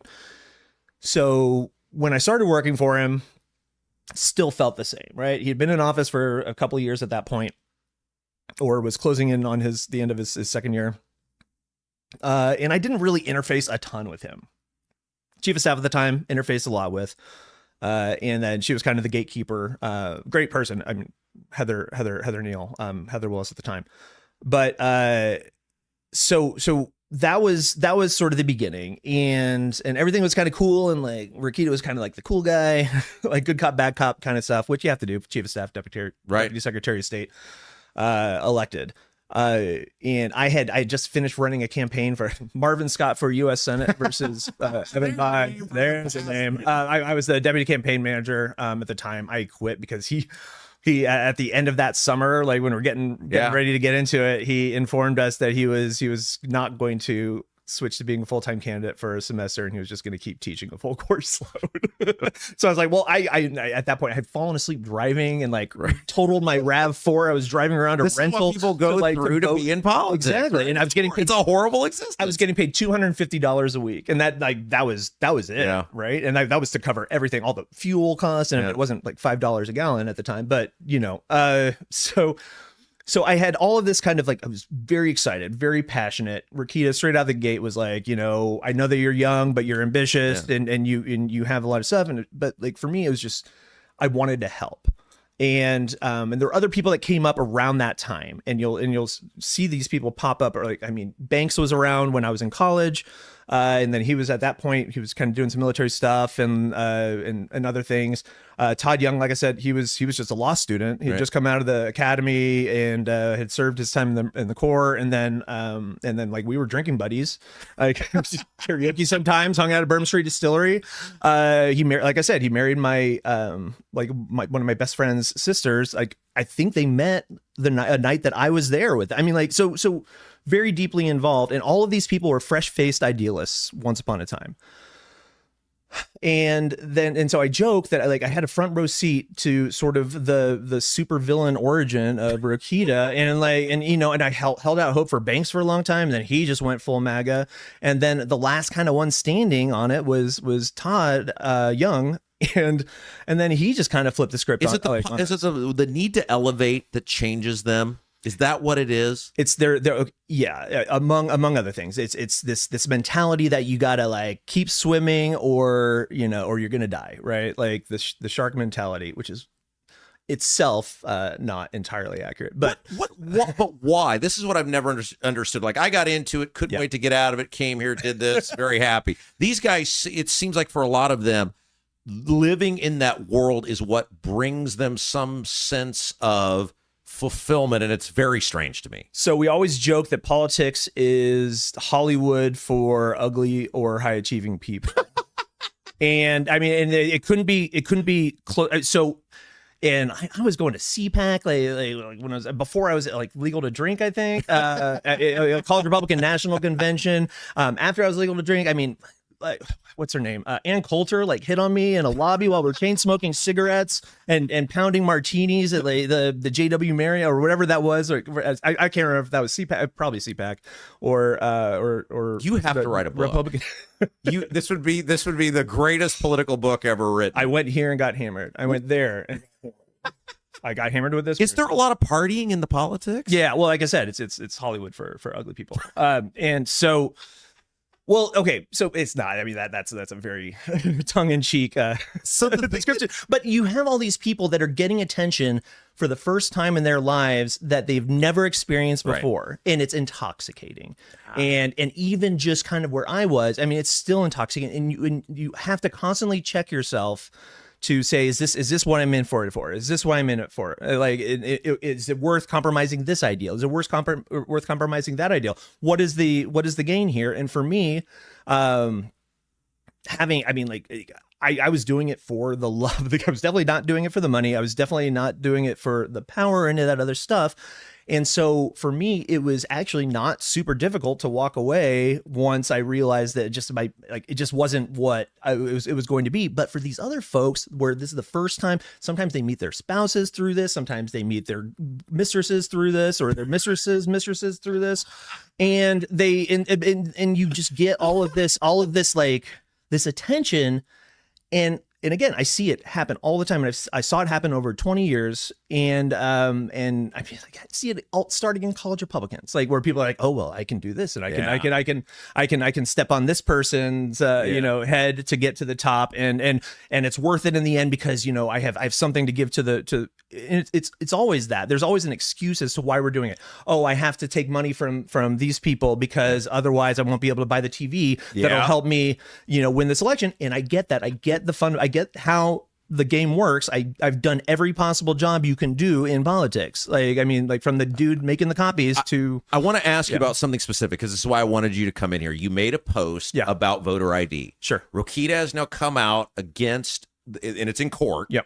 about college kids being able to use college IDs in order to vote. And you wrote this scathing thing saying, look, I was there with you, dude, when you implemented this law, and you were the biggest proponent of this, and basically saying the guy is a complete sort of hypocrite. I don't know if you use that word or not. Oh, yeah. Now, I think I had the hypocrite song by I think there were some words we're not going to use on this family-oriented program. But can you talk a little bit about that? Because we talked about it on the show this week. That is a great example to me of a guy going against, and he did the same thing with redistricting, literally the things that he once put in place, he's now, he is now completely abandoning. And so if you can just maybe just very briefly talk about the college kids, you being able to use the college IDs, why they were in favor of that, and why would you change that now? Yeah, absolutely. So just so folks at home can understand what was going on at the time. So I started working for him in early 05.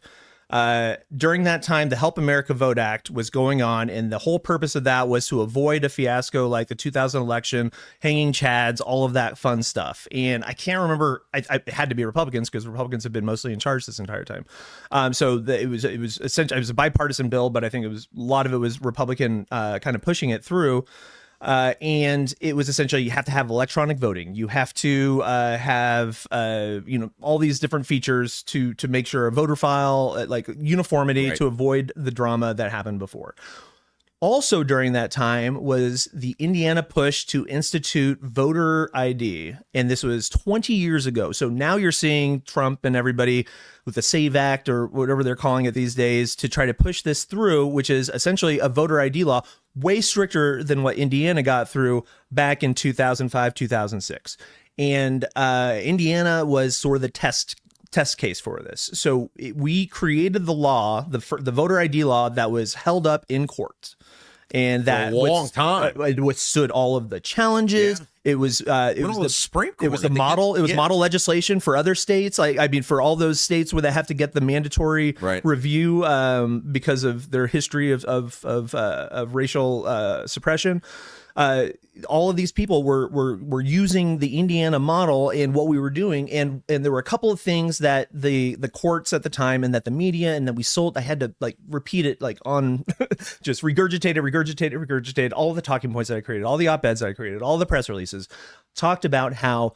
And I think that's important. You were the guy writing this stuff out. The things that Rokita was saying. Yeah. You were the guy putting them on the paper. And like I was in all these meetings with like the lawyers when they were talking about like what I was providing information to them. I was providing Jim Bopp. I can't remember if he was one of the lawyers for it. I assume he was. He's been everywhere. He's always he's doing still everywhere. He's always, but there were, I mean, other people involved as well. But I was writing all of this stuff down for him, and so I know there's a lot to talk about Rokita, but essentially he took the stand that Indiana's voter ID law was not an undue burden on the voter because we offered a free photo ID that could be used for voting. Like no questions asked. I need a free ID. You still have to show the documentation to get it.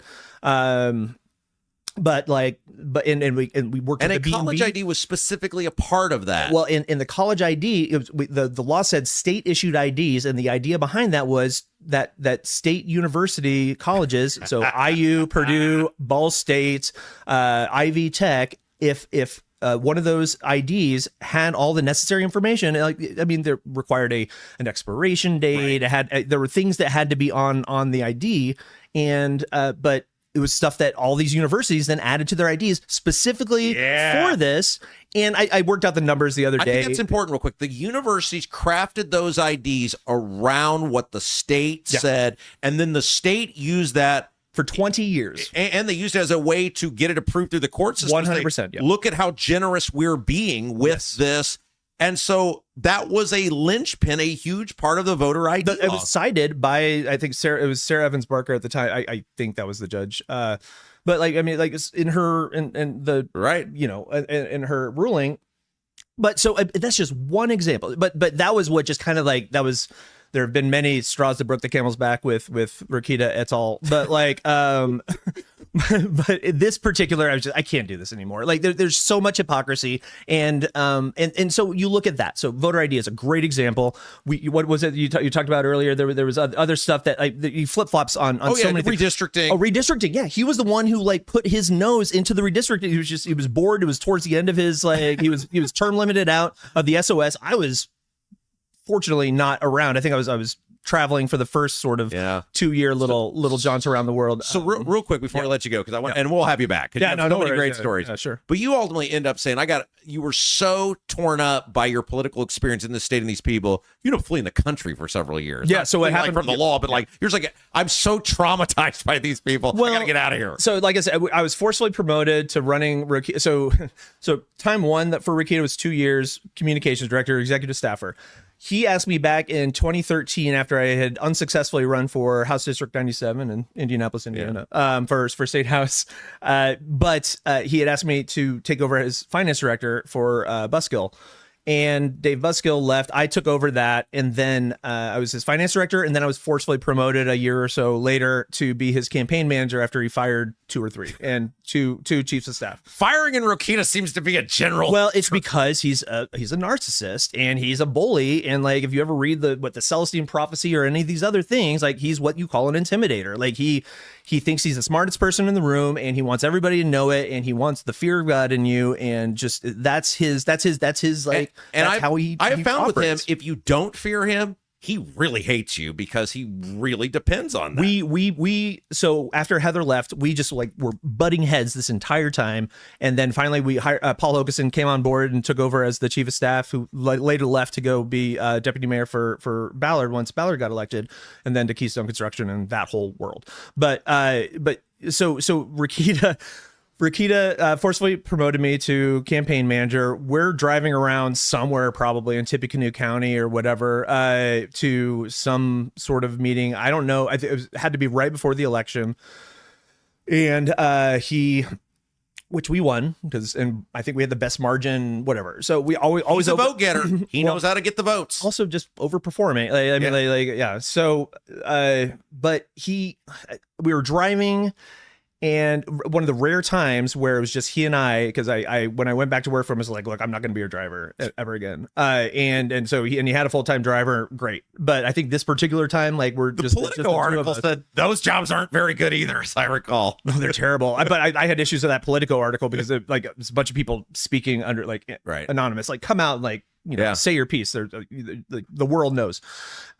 So he asked me what my opinion was of Donald Trump, because this is late 2014. So I don't know if Trump has come down the gold staircase or elevator or escalator. I fortunately was gone out of the country by that point. However, he very seriously, and he would ask me, what do you think the next move should be? Like Senate, governor, AG feels like a lateral move. So he would have these conversations with you about what office should I go to next. Yeah. So when I say these guys, I mean, they are professional office hoppers. They're always focused on what the next office is. I mean, there are people who are, these folks are, obviously. He didn't ponder, should I go get a real job? No. I mean, I think he worked, I can't remember how long he practiced before he went to work in the Secretary of State's office. I think his first job in the SOS was business services director, and then he went to deputy secretary, whatever. And the only thing they want to do is government. Well, I mean, for him, yeah. So, I mean, I think he's worked in the private sector for a year here and there whenever he lost in a caucus, which he's always lost the caucuses, right? He didn't win the caucus. People who know him didn't win the caucus for Senate, didn't win the caucus for governor, and then he had a year or two off, and then was like, I'm going to run for AG, and he did. And there you go. Now he's using that as a platform to be the MAGA bulldog of Indiana, hand in hand with Braun, even though I think they hate each other. At least he hated him back in the day. Okay, so real quick before we let you go, yeah. Trump's popularity seems to be waning in the influence.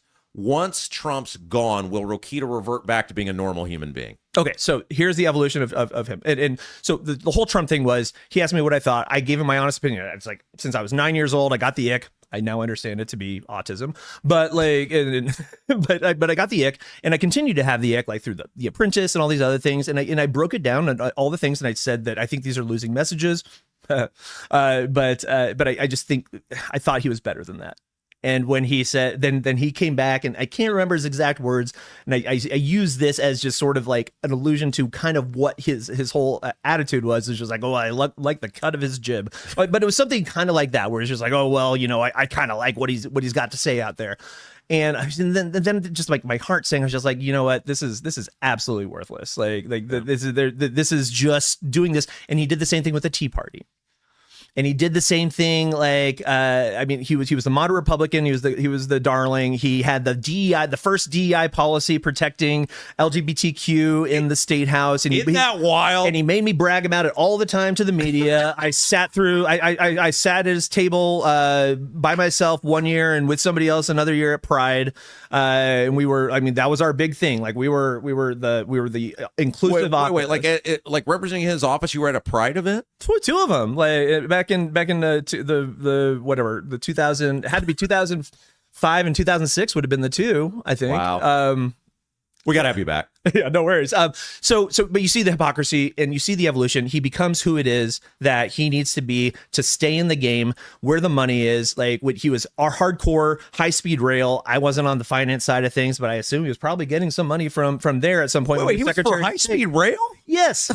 and for biofuel and and alternative renewable energy and stuff like that. I went back to work for him as finance director for his congressional stuff in 2013, and I come in, and one of my first things is to collect all these checks from the coal industry, because he was all about clean coal now, and renewables are a waste of our time, and but this affords him and look, I don't know what Kathy's doing these days, but I mean she had a good job and stuff like that. I think she's his wife. Yeah, his wife. And I got 1 minute before we got wrapped up. Sure, and I think she's very involved with the Angelman syndrome, all of this stuff because of their son. So I'm not entirely sure, but his lifestyle is all based around his connections and his being elected and being in elected office and being able to, pretty much anytime it remotely possible, you can say that it's a campaign event. It's a campaign write-off. It comes out of that account, right? Like we like flying out to wherever for this. Like we're gonna, put the plane and we're gonna write off that fuel and we're gonna do all. This is the world, and of course it makes sense that you're gonna keep changing your tone as much as you possibly can to stay in that game. It's been a fascinating conversation. I'm happy to You are talk a more about fascinating it. guy. You are like an Indiana political international man of mystery. AJ Feeney Ruiz, thank you. Thank you, Rob. Yeah, you're watching Rob Kendall Show. Is your driveway showing signs of wear? Freeze-thaw cycles, road salt, environmental buildup like mold and dirt can all cause unsightly damage that can end up in an expensive repair. That's where Seal Now comes in. Seal Now are the clean, seal, and stain professionals that can help you protect your outdoor surfaces. Got a worn-out fence or deck? They can revive the look while providing long-term protection. Call today, 317-548-2002, or visit sealnow.com. Not only will you get a free estimate, but mention you heard about Seal Now on the Rob Kendall Show and receive 20% off any long-term sealing project. Are you seeing cracks in mortar, moisture working through walls, facade or structural failure beginning to surface? Bramwell Mackay sets the standard for exterior and structural building solutions. Our 40-year master masons and industry experts address moisture intrusion, failing foundations, masonry deterioration, and more. From preserving historic landmarks to addressing modern building envelope issues, Bramwell Mackay delivers full-spectrum service with white-glove professionalism. In Indianapolis, call 812-33-BRICK. 812-33-BRICK. Hi, I'm John Piper. I'm running for Congress in Indiana. I'm the only candidate in the United States of America exposing the crisis we have in mother's breast milk. Purdue University is a major player in that. Purdue is selling our veterinarians to out-of-state corporations for big money. Bobby Kennedy needs to know about it effective immediately. We are 55,000 veterinarians short across the United States. My two major opponents, Craig Haggard and Jim Barrett, are both protecting the Iranian terror cell in Plainfield, Indiana. I'm John Piper. I approve this message. Paid for Friends for Piper for Congress.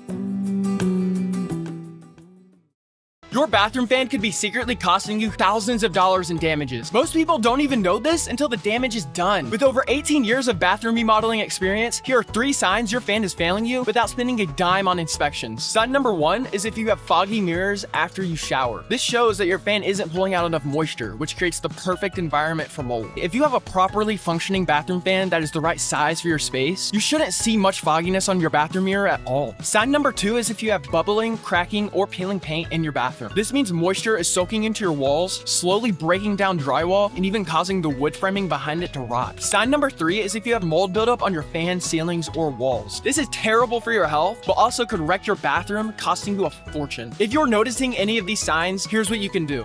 Call Vent Savvy today at 317-300-4434. That's 317-300-4434, and mention Rob for a free attic inspection. I'm Doug Cobb for Clay County Commissioner. I'm running to bring transparency back to our local government. As a concerned citizen, I want to know what's going on. We need new and fresh ideas for today's challenges. We need a vision for future generations. As a small business owner, I want to explore and promote opportunities to make us all successful. Let's create a brighter future for Clay County together. I'm Doug Cobb, running for Clay County Commissioner, and I approve this message. Paid for by Linda Cheesem.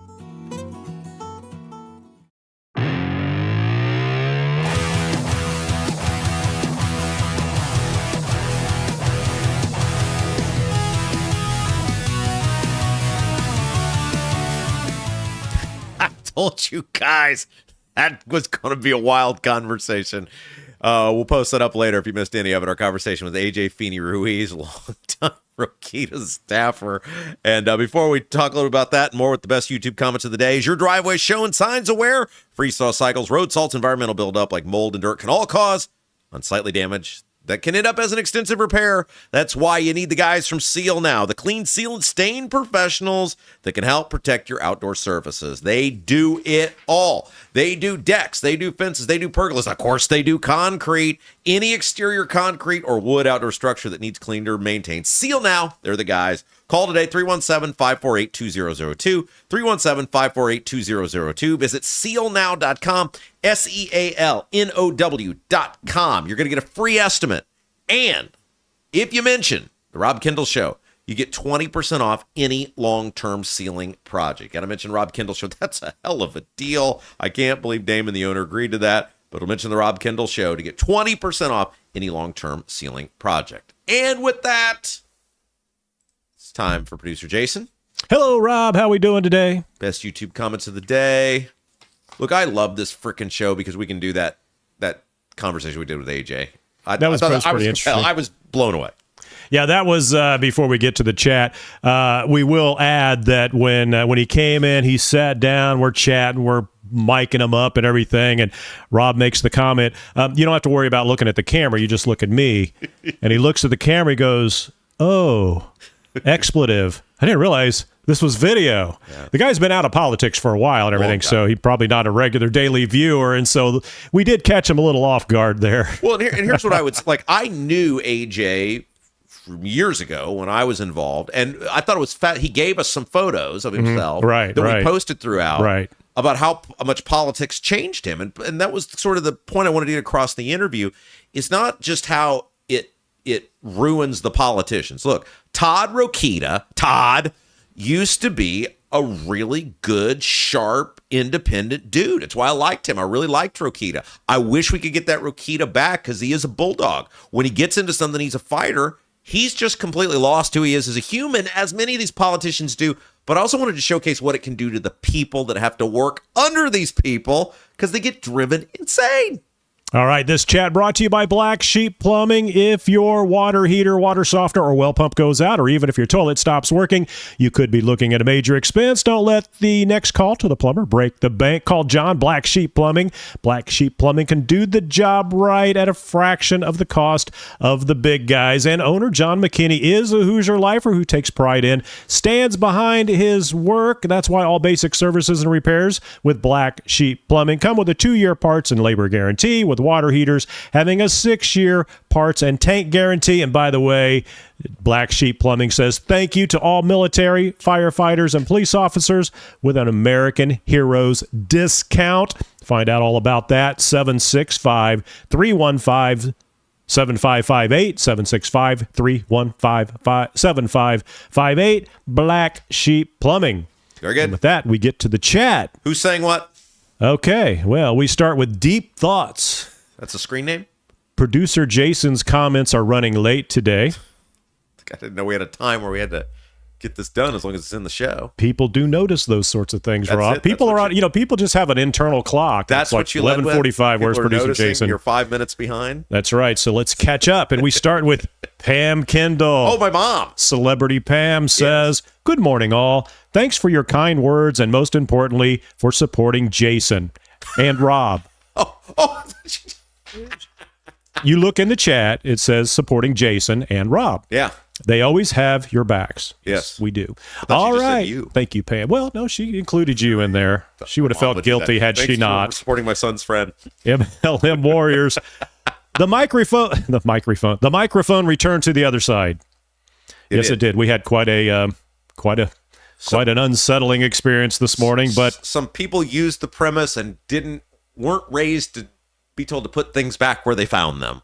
It was quite the experience. But we made it. All right, Mad Duck at MLM. Maybe he just likes slapping it around. They say somehow when it's on that side, you slap it around, referring to what? The microphone. What? I'm sorry. I beg your pardon. All right, James McCartney. Jason, get Alexa to play the show so I can listen to it in my garage while I have some cold ones. I don't know. We can get on Alexa. I'm not sure how that. I think you got to be I don't know. I don't know how you get on Alexa. Well, you got to figure that out. That's way above. I don't know. I don't think local shows can be on Alexa unless you can tell Alexa to play YouTube. I think you probably can. I don't know. We might look into that for you, James. Born to Backroad. Will John Russ be my sugar daddy too? It's not sugar. It's sugar. Sugar daddy. All right. Catholic Hoosier. Real quick, he was saying that because Rust is supporting David Shelton, who's running for Secretary of State, and the Republicans hate Rust because he's a thorn in their side, and so now they're mad at Shelton. And he's given you of billboards and Dirty Diego buttons. That's right. Yeah, Rust is nice stuff. Rust likes to spread the fun. At Catholic Hoosier from Arcadia. Oh, I'm from Cicero, Catholic Hoosier. So I went to Hamilton Heights High School right there in Arcadia. Jim 6101, Kendall. You know when anybody calls you Kendall, yeah. I just assume they think your first name is Kendall. Could be. Maybe not, though. On the back of your head, do you have a decal that reads, inflate to 100 PSI? Sweet Jesus, you are a friggin' joke. Jim's not a fan. Now, that comment might get you banned other places, but us, not here. We'll just read it. Oh, yeah, because we're absolutely. freedom of speech people. Bring it on. Courtney Hill says, yet here you are, Jimbo. That's why we don't have to worry about it. Everybody takes care of everything else.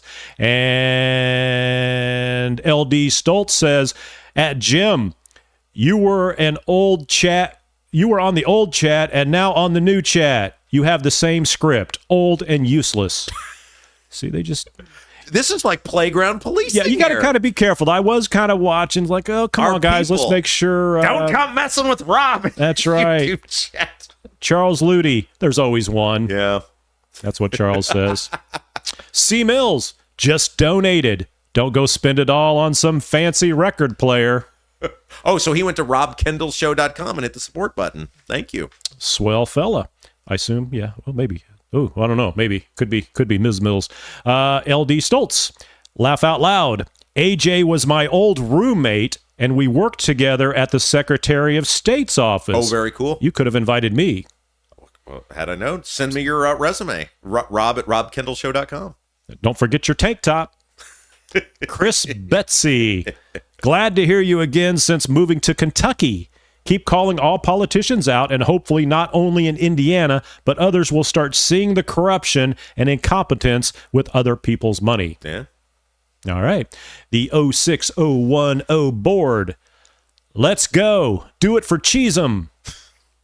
We need to get Linda Cheesem on the show. I will ask Linda after Nick. I'll reach out to Linda in a week and ask her if she'll come on. Linda, for those of you who don't know, Linda is a sort of a celebrity here. Her name pops up every so often during our show. She is a former appeals court judge, and people have wanted to know about her. She's a fabulously interesting lady, and I will see if she will come on and talk with us about being an appeals court judge.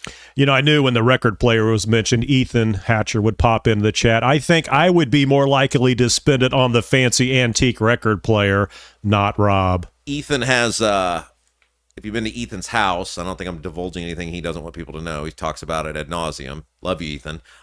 He has a massive old-timey record collection. Like, that's what he does. He travels the country seeking out various, like, turn-of-the-century record players. Yes, he does. Okay, continuing on. Ethan's house is fascinating. It's like a museum. There we go. I thought you were going to cap that. All right. Matthew Jacobson, Kendall and Rust, or Rust and Kendall, has a nice ring to it for the 2028 ticket. Maybe Rust will give me the $10 million. I was going to say, see how people are putting all this together? Rust could probably give me $10 million and not know it's missing. Vic Ferrari, I can feel at producer Jason's eyes on the dump button in this chat today. Yes. We've never dumped anybody, never blocked anybody. I do have the words kind of where you can't use certain words, but, that's, I mean, you're adults. Work it out. Just don't insult each other. All right. We Want Wine, 1996. My son asked me today, what color hair do they put on your driver's license if you're a bald man? That's a great question. I'm 39, and this has never occurred to me. That's a great question. Leave it to a kid to come up with the logical stuff. That is, I mean, what would you put? I guess if you were a, brown hair, like mine still says brown. They didn't change it. So I guess you go with when you're in your 30s, maybe. Remember the time the hair dye went awry? Can we tell that story? I guess. Someday? Yeah, someday. We're running short on time. We're running short on time. I didn't know we were allowed to tell that story or not. Open book. Mike Clemens, Rob, is so flat out wrong. This is when you're talking about Trump. This is where it's hilarious because your audience, 95 to 96% agrees with you until you start talking and dumping on Trump. Isn't that wild? Because I hold the same standard to Trump that I do everyone else. That Mike Clemens guy hates me on Twitter too, so Right, he has found his That's all right. way. Everybody's got an opinion. Which, Mike, hit the thumbs up. If you're going to hate on me on the show, you at least got to give a thumbs up. Right. You know? That we allowed you to. Isn't that weird though? That I don't hate Trump. I just apply the same standard to Trump that I do every other politician, and it's like people love it when it's everybody but Trump. Yeah, but I think it's just, I think a lot of people just look at it like, yeah, okay, everything you say may be true, and it is exhausting when he's up there talking about Biden, and it's like, come on, man, you don't need to kick the dog when he's down. I mean, he's gone. Just forget about it, and that sort of thing. But the bottom line is 2 a.m., who do you want to get that phone call? And when you compare him, if you're grading on a curve, Trump's great, because who you got? Bush, Clinton, Obama, Biden. On the curve, Trump's pretty good. And we can trust that no matter what's going on, say in Iran or whatever, he's probably going to do what's best for the country and not just for him. And I think that's what separates. And when you push back on the logical things, I think that's what people just immediately put that guard up. Yeah, but Kamala, So I think that's, but it's the only rift between you and your audience, and I think it's a good little dynamic. Yeah, I just keeps them on their toes. I don't think I apply any different standard to Trump than I do anyone else, and it was that way for years at IBC. It's very similar to when you dump on Trump for the few things he does. Well, the chat gets a little upset, and they dump on you for dumping on Trump. So it's kind of, they're doing the same thing you're doing to Trump. So nothing wrong with that. Everybody entitled to an opinion. All right. Lewis and Deputy, genuine question. I don't understand. Why do you ever, I think she meant to say, why don't you ever, but why do you ever mention Jamie Rittenauer? Oh, okay. And Lewis Ann is one of our big supporters. I don't think Jamie Rittenauer will even be able to pay the filing fee to run for Secretary of State. Her press releases are like... Maybe Rust would give her the money. I think Rust has already chosen a side. I also think she's kind of clownish. I think like her press releases are like block Dickens novels without any spaces in them. I helped her more than any other person because I felt sorry for her when she ran for governor. Remember, they wouldn't let her on the debate stage, so I let her come in and debate me, and it got her a bunch of votes. And I just she needs to, if she actually wants to stop Diego, well, one, she's got proof she can pay the filing fee. For those of you who don't know, the filing fee to run for Secretary of State is 10% of the office, what you make in the office. It's designed, it's ridiculous. It's designed to keep undesirables out.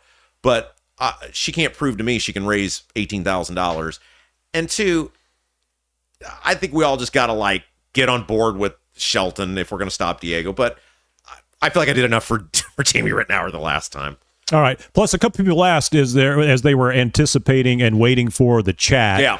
Is there a time limit? Are we going to get screwed again? No, because I'm the one controlling the board, and there's YouTube does not say we're going to be out. There's nobody waiting to come on after us. So we'll just continue on. LD Stoltz, don't own a tank top. I guess I'm out. All right. Let's see. C Mills. Yes, Jason, you are correct. I am a swell fella. So it's not Ms. Mills. And what else do we have here? Okay, we're going to leave it with... Okay, we'll leave it with Chris Betsy, I believe a new person in the chat. Welcome. As I'm driving north on 60.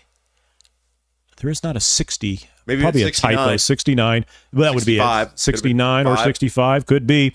Just seen a Rob Kendall billboard. 65. It's 65 South Greenwood exit. Marker 99. One of my childhood friends sent me a message. She goes, "Hey, saw your billboard." I said, "Yeah, I lost my job, but I got a billboard." So it's basically an even trade, right? There we go. Oh, and one more. It was a good one. Where was that? There we go. We'll leave it with Steve Green with an E. Oh, Green with an E. Yep, I don't think Steve's been in today. So insult? ? There's nothing but love in this chat, except that one dude. It's a good one to leave it with. All right, Rob, that's the chat brought to you by Black Sheep Plumbing. And with that, I'll let you end the show. So long, everybody. See you tomorrow. And yes, guys, we can go long when we want to, or we can go early. We make the rules around here, as long as we're not here when someone else needs to be here. And we put all of our stuff back, by the way. Okay, so a couple things before we get out of here today. We're not done yet. Little bonus coverage. Buying a home is the biggest investment you'll ever make, but it's about so much more than just a price tag. It's about your next chapter. That's where Lauren Wilson, realtor with At Properties, comes in. Her goal is to make sure you feel 100% confident in every decision you make. Like listening to this program or watching it, you're feeling 100% confident in that choice. She's not there just to show you houses. She's there to guide you through the schools, neighborhoods, and the local routes to make Central Indiana special. Lauren is a Central Indiana lifer and military vet. Give Lauren Wilson with At Properties a call. Even if you're not buying or selling a house right now, get an advocate in your corner. She's lovely. We sat and talked with her for close to an hour the other day. She's awesome. She's a lot of fun. Call Lauren Wilson with At Properties for your next move. 317-590-2290. 317-590-2290. All right, so tomorrow, guys, big day for the show. We got a big announcement coming up, and it's because of you guys. I'm so excited for this. You guys have been amazing for this first going on 8 weeks. It's exceeded all of our expectations. I knew we would do well. I didn't think we would do this well. And you guys have helped us grow this program. You've helped get the word out. You've done everything we've asked you to do. And that is just absolutely amazing. And so we got what I think will be a real treat for you guys, a real reward, a way of us saying thank you to what you guys have done for us these first eight weeks. Look, it is always about trying to put the best product we possibly can out there for you guys. Put stuff out there that you like, that you're going to want to tell your friends about, that you're going to want to engage with every day. And it's not necessarily whether you agree with my opinion or don't. Our goal is to get you to think. Our goal is to challenge you. Our goal is to have you thinking about things in ways you haven't before. And I hope we're delivering that for you. I think we are, because you guys are responding. And so tomorrow we got a big announcement. We've had some very wonderful people who have really stepped up and helped out with us, and it's going to allow us to do some super cool stuff going forward. So we'll look forward to having that for you. Before we say goodbye, just a reminder, if you got a masonry color mismatch or a previous repair that's catching your eye, not happy with the brick color on your home and ready for a total makeover, Bramwell Mackay, the property service and consultants people, offer specialized masonry staining and recoloring. Whether you want to seamlessly blend repairs or completely transform your home's exterior, if you want something new, Bramwell Mackay's 40-year master masons design and construct custom patios, sidewalks, outdoor ceramic kitchens, archways, entryways, and more. Bramwell Mackay, BRAMWELLMCKAY.com. Beauty built to endure. You know, this felt kind of good to go more than 2 hours today. Maybe we should start making that a regular thing. What do you guys think? I'll see you guys tomorrow, 10 a.m. For producer Jason, I'm Rob Kendall. You've been watching Rob Kendall Show.